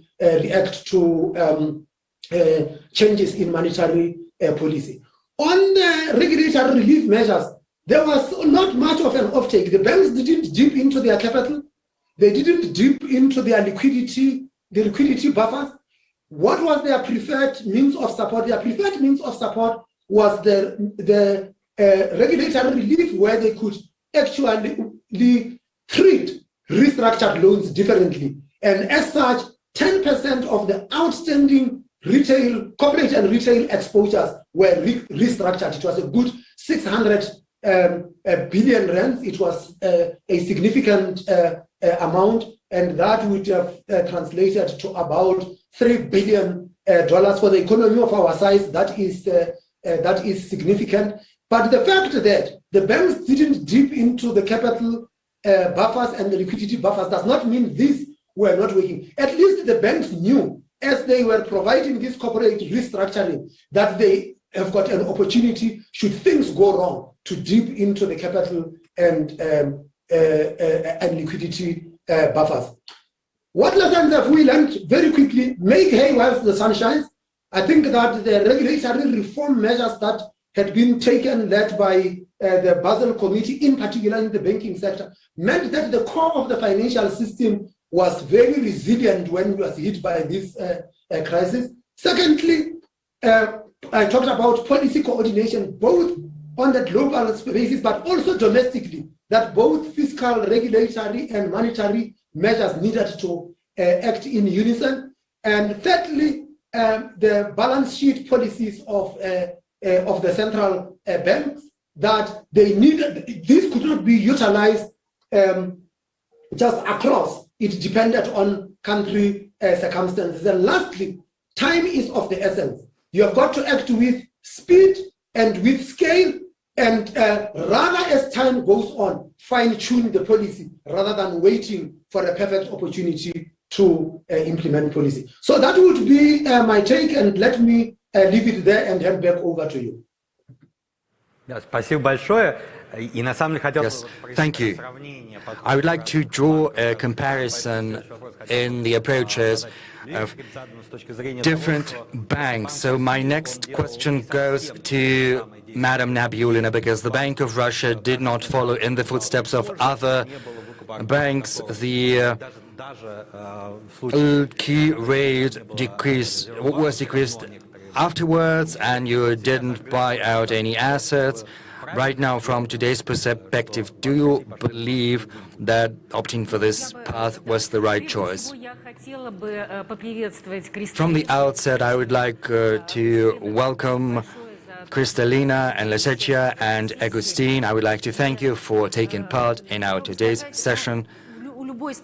I would like to say that any country, when such measures are adopted, the country specifics have to be taken into account too, and the situation in Russia was specific, but on the whole, I have to point out that we have adopted the same measures as many other countries. We have eased our monetary policy. The government has provided quite a lot of fiscal and budgetary incentives, and as Kristalina has aptly said, emerging economies have not that big of a fiscal margin, so we have also introduced some regulatory relief measures.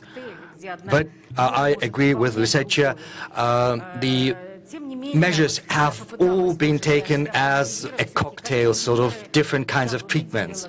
But if I had to identify the most efficient measures, then I would point out the first one. First, we had a sharp decline in the second quarter when the economy was all but paralyzed and when the income plummeted. And the second stage, that is the economic recovery, when restrictions were gradually lifted. At the first stage, I believe, what was most important were the measures adopted by the government with a view to providing targeted support for the income of people who were hit hardest, the households with children, for some businesses. For businesses, concessional lending was of great import, especially for SMEs, and afterwards those borrowings were simply written off if they managed to retain their employees. As far as the central bank's measures are concerned, of great help has been the restructuring of commercial credits, because many people simply lost their livelihoods and they couldn't pay back their debts. So restructuring these credits was of huge importance. And there is another measure that is probably country-specific. The thing is, there was a paralysis of economic activity at the global market, and it has brought about a collapse of oil prices, and there has been huge volatility in the currency market. And that is when we adopted a new, novel approach to currency interventions. We hedged against oil prices falling down below the $25 threshold per barrel, and the market was reassured by us. The intervention that we made, it stood at around 20 billion or so, but it helped stabilize the situation. At the second stage, when the economy was recovering, we understood that that is when the lower key rate would bring about positive consequences, and we decreased our key rate. We didn't think there was any need to buy out any assets. And of course, the government budget has provided targeted support too.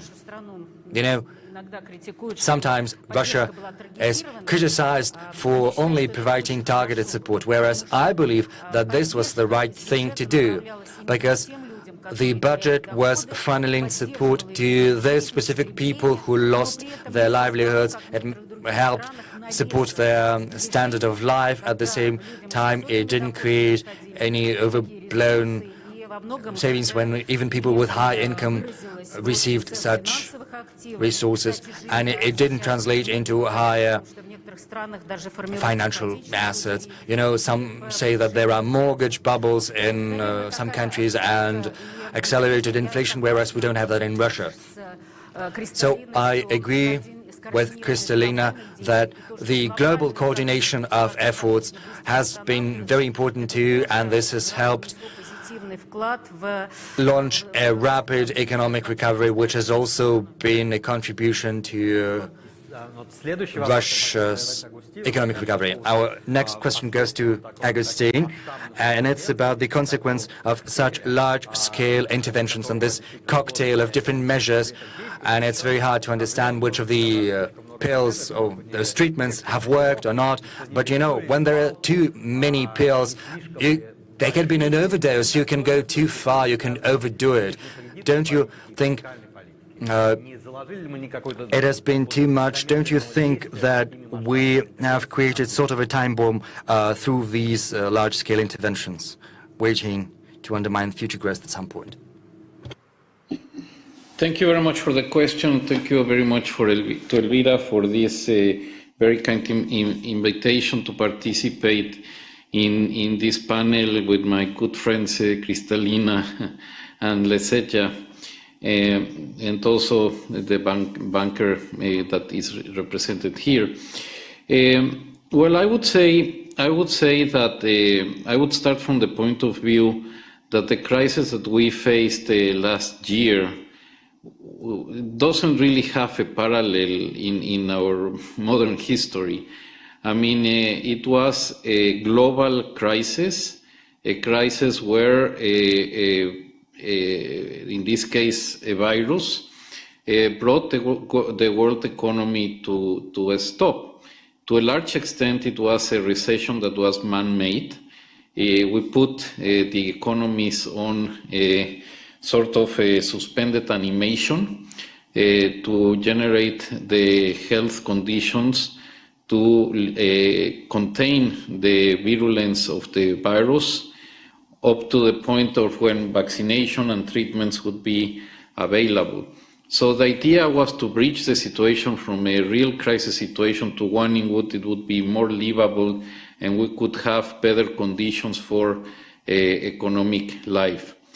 Now, once you basically induce a sudden stop in economic activity in a very sharp way, in a very contundent way, not only in individual countries, but in the whole world, it really, I mean, there is no option for policymakers to use decisively all the instruments at their hands.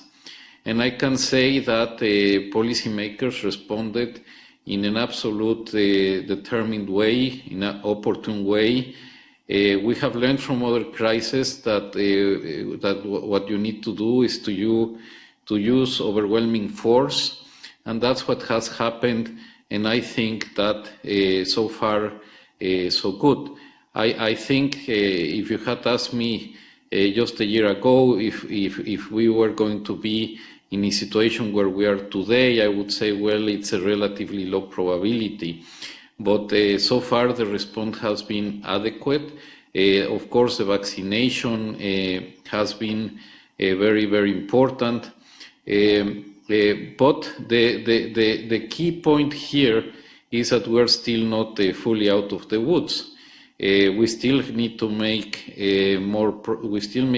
make huge progress in terms of vaccination, and here I fully support the very lucid policy recommendations of coordination that the IMF has done in terms to invest resources to accelerate vaccination and to reach a broader coverage or full coverage in the world. I mean, at the end of the day, I think that's what we should aspire for. So the points that have been made by the IMF are really of the essence. At this stage, I mean, so first I fully subscribe overwhelming force, doing everything you can. Of course, there are differences in terms of policy space. For natural reasons, advanced economies have far more space than emerging markets, and them even more than developing countries, as Kristalina mentioned in her initial remarks. At the same time, different authorities will have to monitor very, very carefully how far they can continue providing this accommodation. Certainly, I think right now it would be premature to start removing accommodation, but at the same time, there is no two ways about it. These accommodations have some limits, and therefore it would be good at least to have some plan for the future.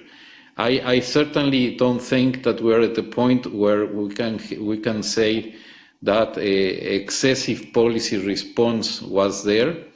Again, I think that we still have ways to go. But as time passes, yes, some plans to normalize policy stance would be important, and I think these were mentioned by my colleagues that spoke previously. It will be very important to coordinate the exit. It's very unusual to see an overwhelming policy response with both monetary and fiscal authority at the same time. Something that we need to do as we move into the future is to engineer the normalization also in a coordinated fashion. We don't want to create cliff effects. We don't want to abort the recovery. At the same time, we don't want to create new problems. So it is a policy challenge, but we have time. We have good conditions now to think what will come next. The immediate thing is to continue with the progress of consolidating the recovery, and at some point after that would be to start thinking of an orderly exit. And at this stage, I would not be very concerned of overreaction. Thank you. Thank you very much, and I would like to direct my next question to Mr. Crossen. In terms of the way the banking sector was passing through this crisis, that was very much of a difference from what it used to be, because the banks became not part of the problem, but rather part of the solution. In your sense, how did that happen? Because of the previous crisis, the regulation changed where the banks originally appeared in a better form, or it was specifically the change in the attitude on the part of the monetary authorities and the governments in different countries, which during the crisis helped the banks to become one of the locomotives which to push the economy out of it. Good afternoon. Thank you very much. I'm very grateful to the Central Bank leadership for inviting me to speak at such a reputable panel. I think in my status as the veteran of the Russian banking sector, because it's been for 25 years that I has been in charge of one of the biggest Russian financial institutions, and I can compare all of the crises starting from 1998 with the current one. And I do say that everything that you've just mentioned applies, because first of all, the Russian banking sector approached this crisis in a good shape, and a lot should be said in favor of the Russian Central Bank and its person in charge, because over the past years the Russian Central Bank has been steadfastly working on improving the Russian banking sector. A lot has been done. Not only the fact that the number of banks in this country has gone down almost 2.5 times over the past 8 years, but also the fact that very strongly the capitalization of the banking sector has been improved, and all has switched to the third Basel requirements and many other measures for supervision. Solidity were initiated, which strengthened the Russian banking sector, and I'm sure that IMF had the chance to appreciate it on more than one occasion in its reviews, and I believe that everybody can see this. And so it is true that the banking sector turned out to be a very solid one, a very reliable one, and it could cope with much more difficult tasks than in the past. That was the first reason. The second reason, without doubt, a very quick and well-coordinated action on the part of the government and the central bank. And one should also mention that the Russian government, in the beginning of the crisis, its main outbreak, when the economy went into lockdown, which lasted just for 2 months, just 2 to 3 months, and one should really pay tribute to the new cabinet that it was quick enough to work out, together with the central bank, the set of measures that Elvira referred to. It was indeed very much specific, very much down to the point,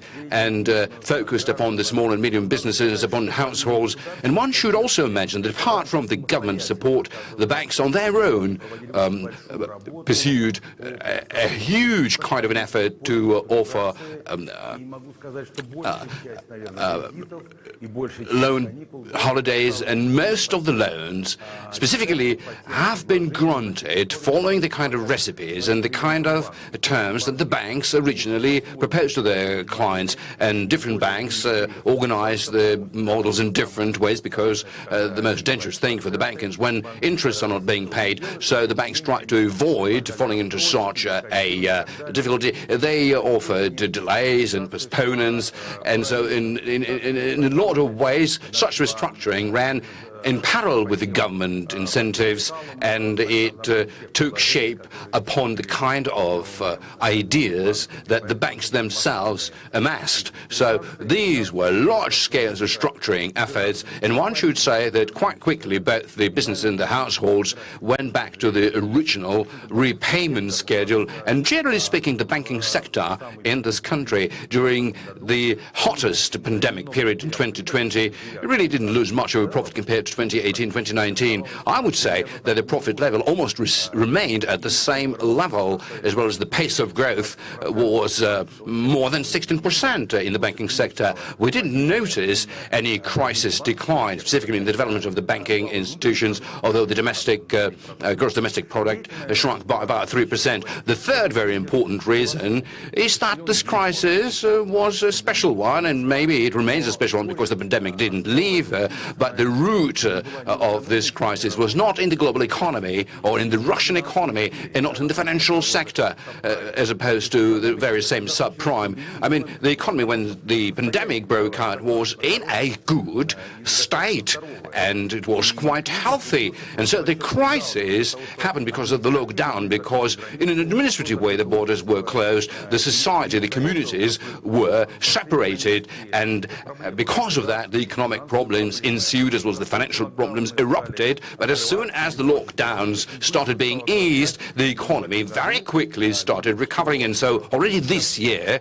we can see that we're planning the very same kind of a recoil to the good positions like it was last year. I mean, in terms of the economic damage in the longer term time, we are not observing. And so it seems to me that the solution to it lies not in the economic area but in the healthcare one, because we again are being confronted by the new pandemic wave. And whenever we are saying how long we're going to go for yet another set of measures, I believe that in the first place we should ask the medics, because they're supposed to give us some sort of a feasible answer in terms of how long that is going to last. And so we should basically be in a new lockdown because of the new viruses coming, and that is already beyond the assessment done by the economists or the analysts, because we're fully dependent from the healthcare factors, from the virusologists and the way the healthcare situation evolves. And I would say that the response by the monetary authorities and the governments in many ways will depend upon it,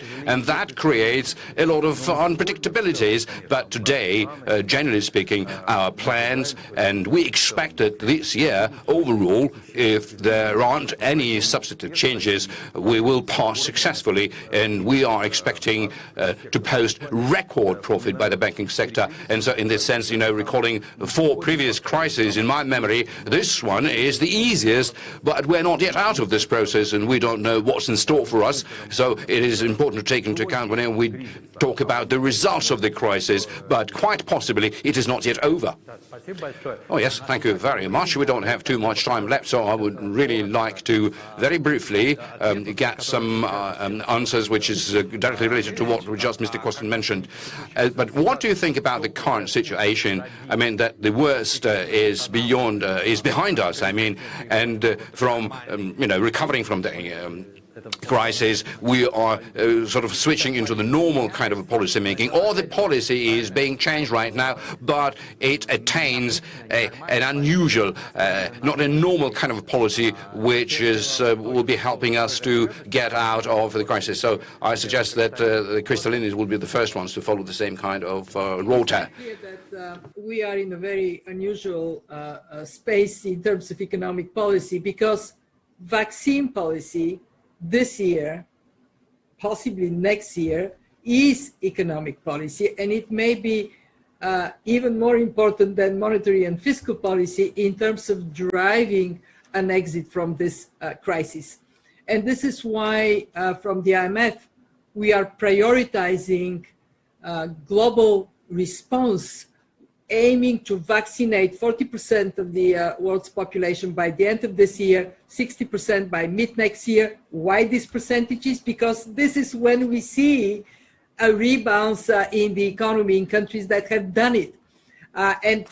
We are arguing that a $50 billion investment, this is what we put the price tag this action would cost, will be the best we make in our lifetimes, because if we accelerate the exit from the crisis, the world economy is likely to generate $9 trillion in additional output between now and 2025.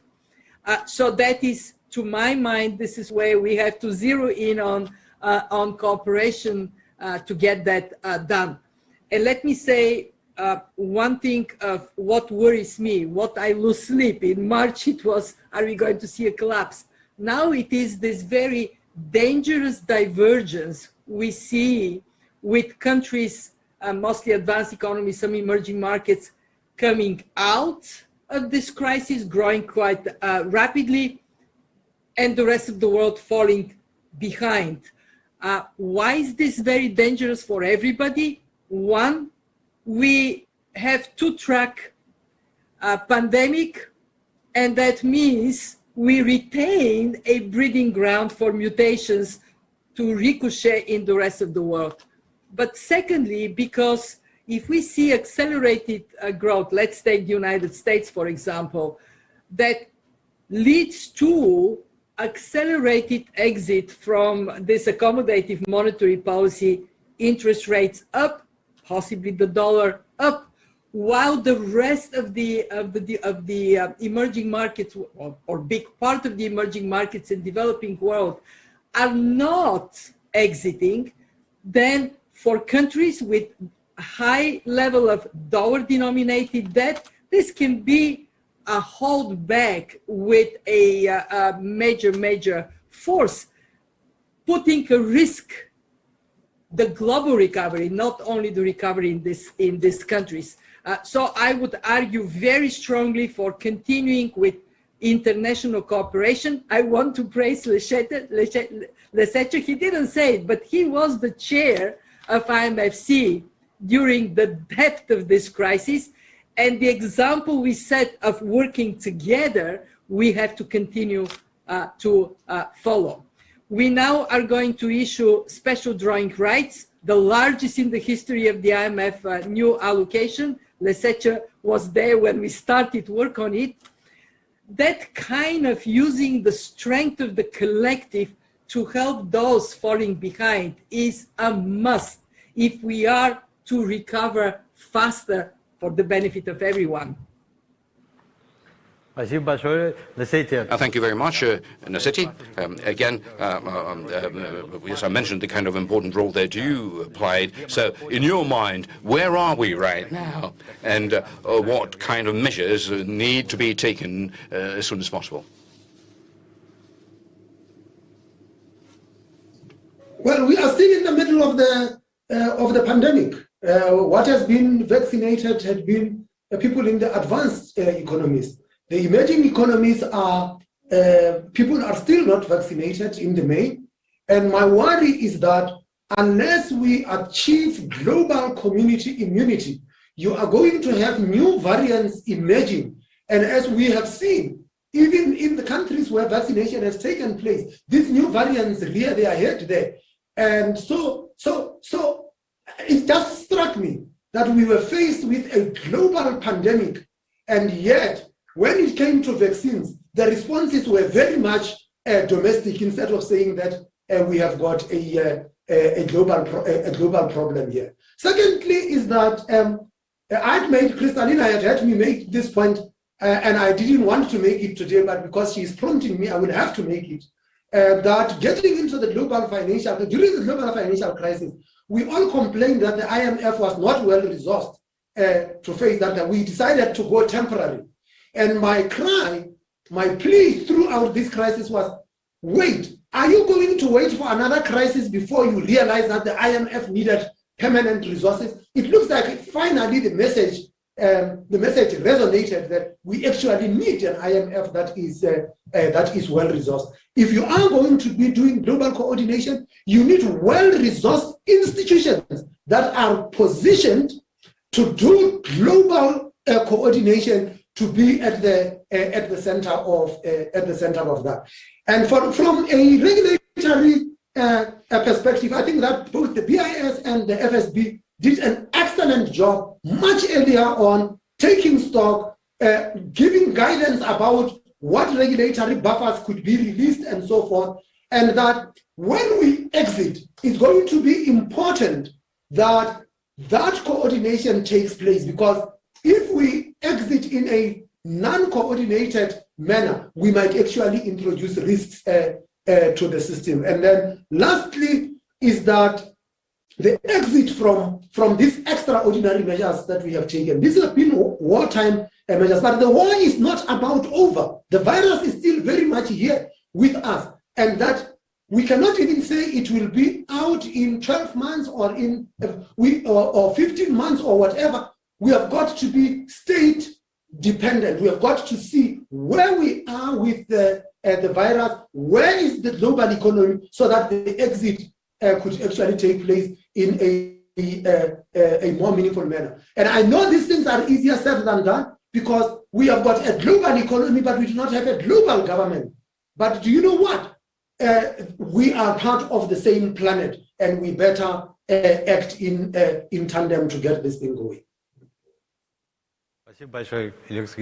Thank you very much. And Elvira, what do you think? Well, I should say that we touched upon an extremely important topic, and we should all be aware that in as far as this pandemic crisis is concerned related to healthcare, we must not approach it as an economic cyclical crisis where we're used that there is a decline and there is a recovery and there is a new decline coming instead. A lot here will depend upon the way the epidemic situation evolves because we're currently living through its worsening, and we see that both the economics and our decisions by the central bank in many ways will be defined by the way it all goes on. And so the epidemiological situation will certainly depend upon the vaccination and its pace, not only upon the availability of vaccines, but also about the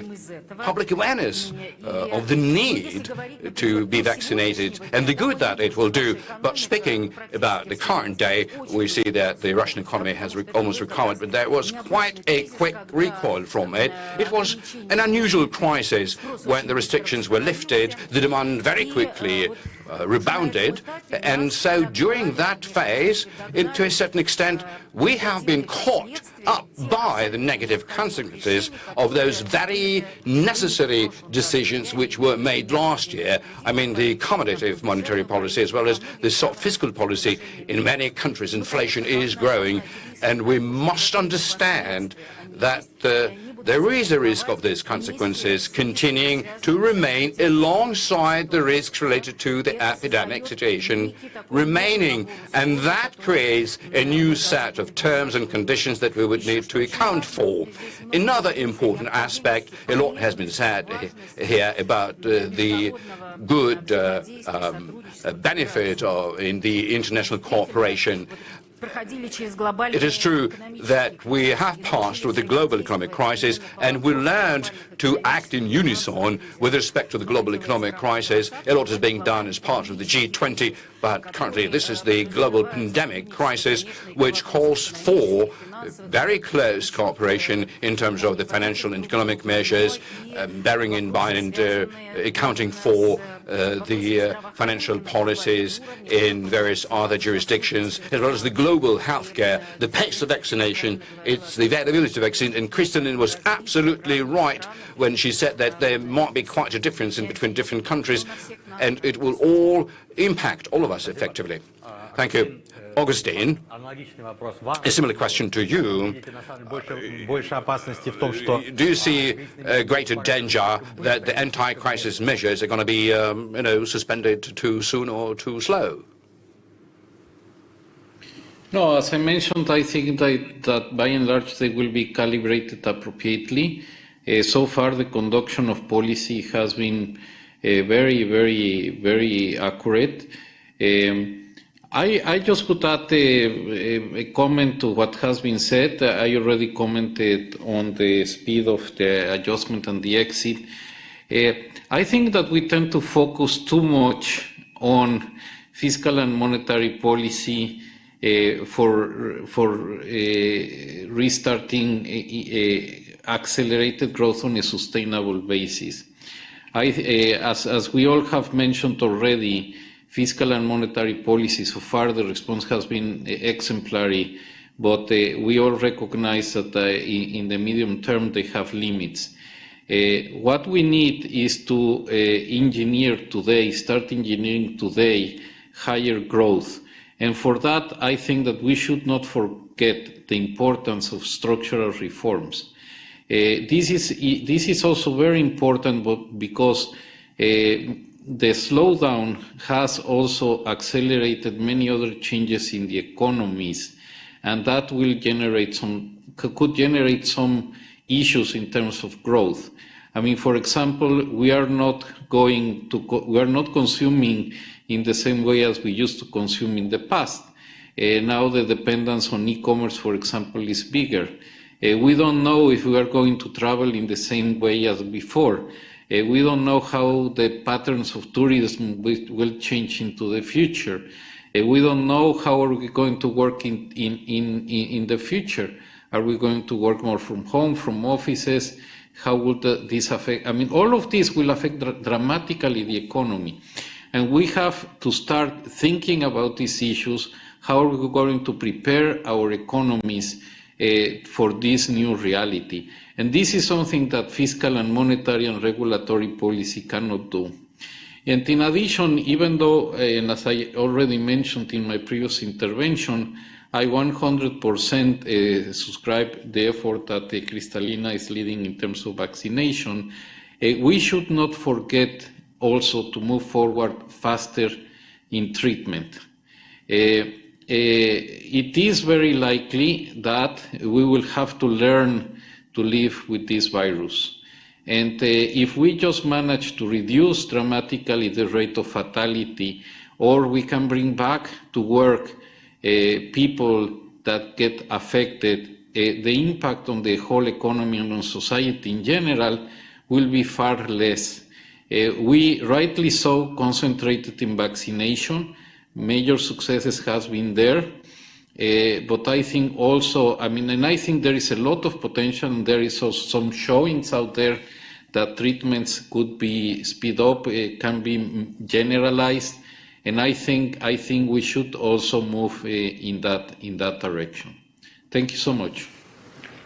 Thanks very much, Mr. Question. And what do you think in terms of the banking sector? Well, wait a minute, not to reiterate myself, I would like just to express one concern. I mean, the extension of the accommodative monetary policy, in my mind, may have certain unpredictable consequences. Just look at what is going on. Absolutely, the money which doesn't cost anything today, negative rates on euros, very low rates on US dollars, dramatic price growth for commodities, dramatic price growth in the stock market. Tesla, its capitalization is in excess of 1,000 annual company profit, 1,000%. If we include all of the digital companies, their capitalization hundreds of times is above their annual profits, and even more. Households are leaving the banks with their deposits in Russia just within a year. Some year, the number of investors into the stock market grew threefold, and we expect that it will continue growing within the next 2 years. People start investing into much riskier instruments. They take away the resource base in terms of their deposits from the banks and go out into the market with unpredicted consequences, trying to earn more. You know, money loses sense for investors because it not only earns more money, but you still have to pay for this money to stay intact. So I believe that at a certain point in time, there must be an adjustment in this policy. But Kristalina was quite correct in saying that negative consequences may be felt already by the emerging market, including the Russian one, but I believe certain evolutionary steps must be undertaken despite the fact that we continue to live in the pandemic. That's what I wanted to say. Thank you. Thank you greatly, and I would like to thank all of our speakers for the kind of insights we were able to hear about what happened and what might still happen, and that we're still waiting for interesting times to unfold. Great many thanks to all. Yeah, all the best.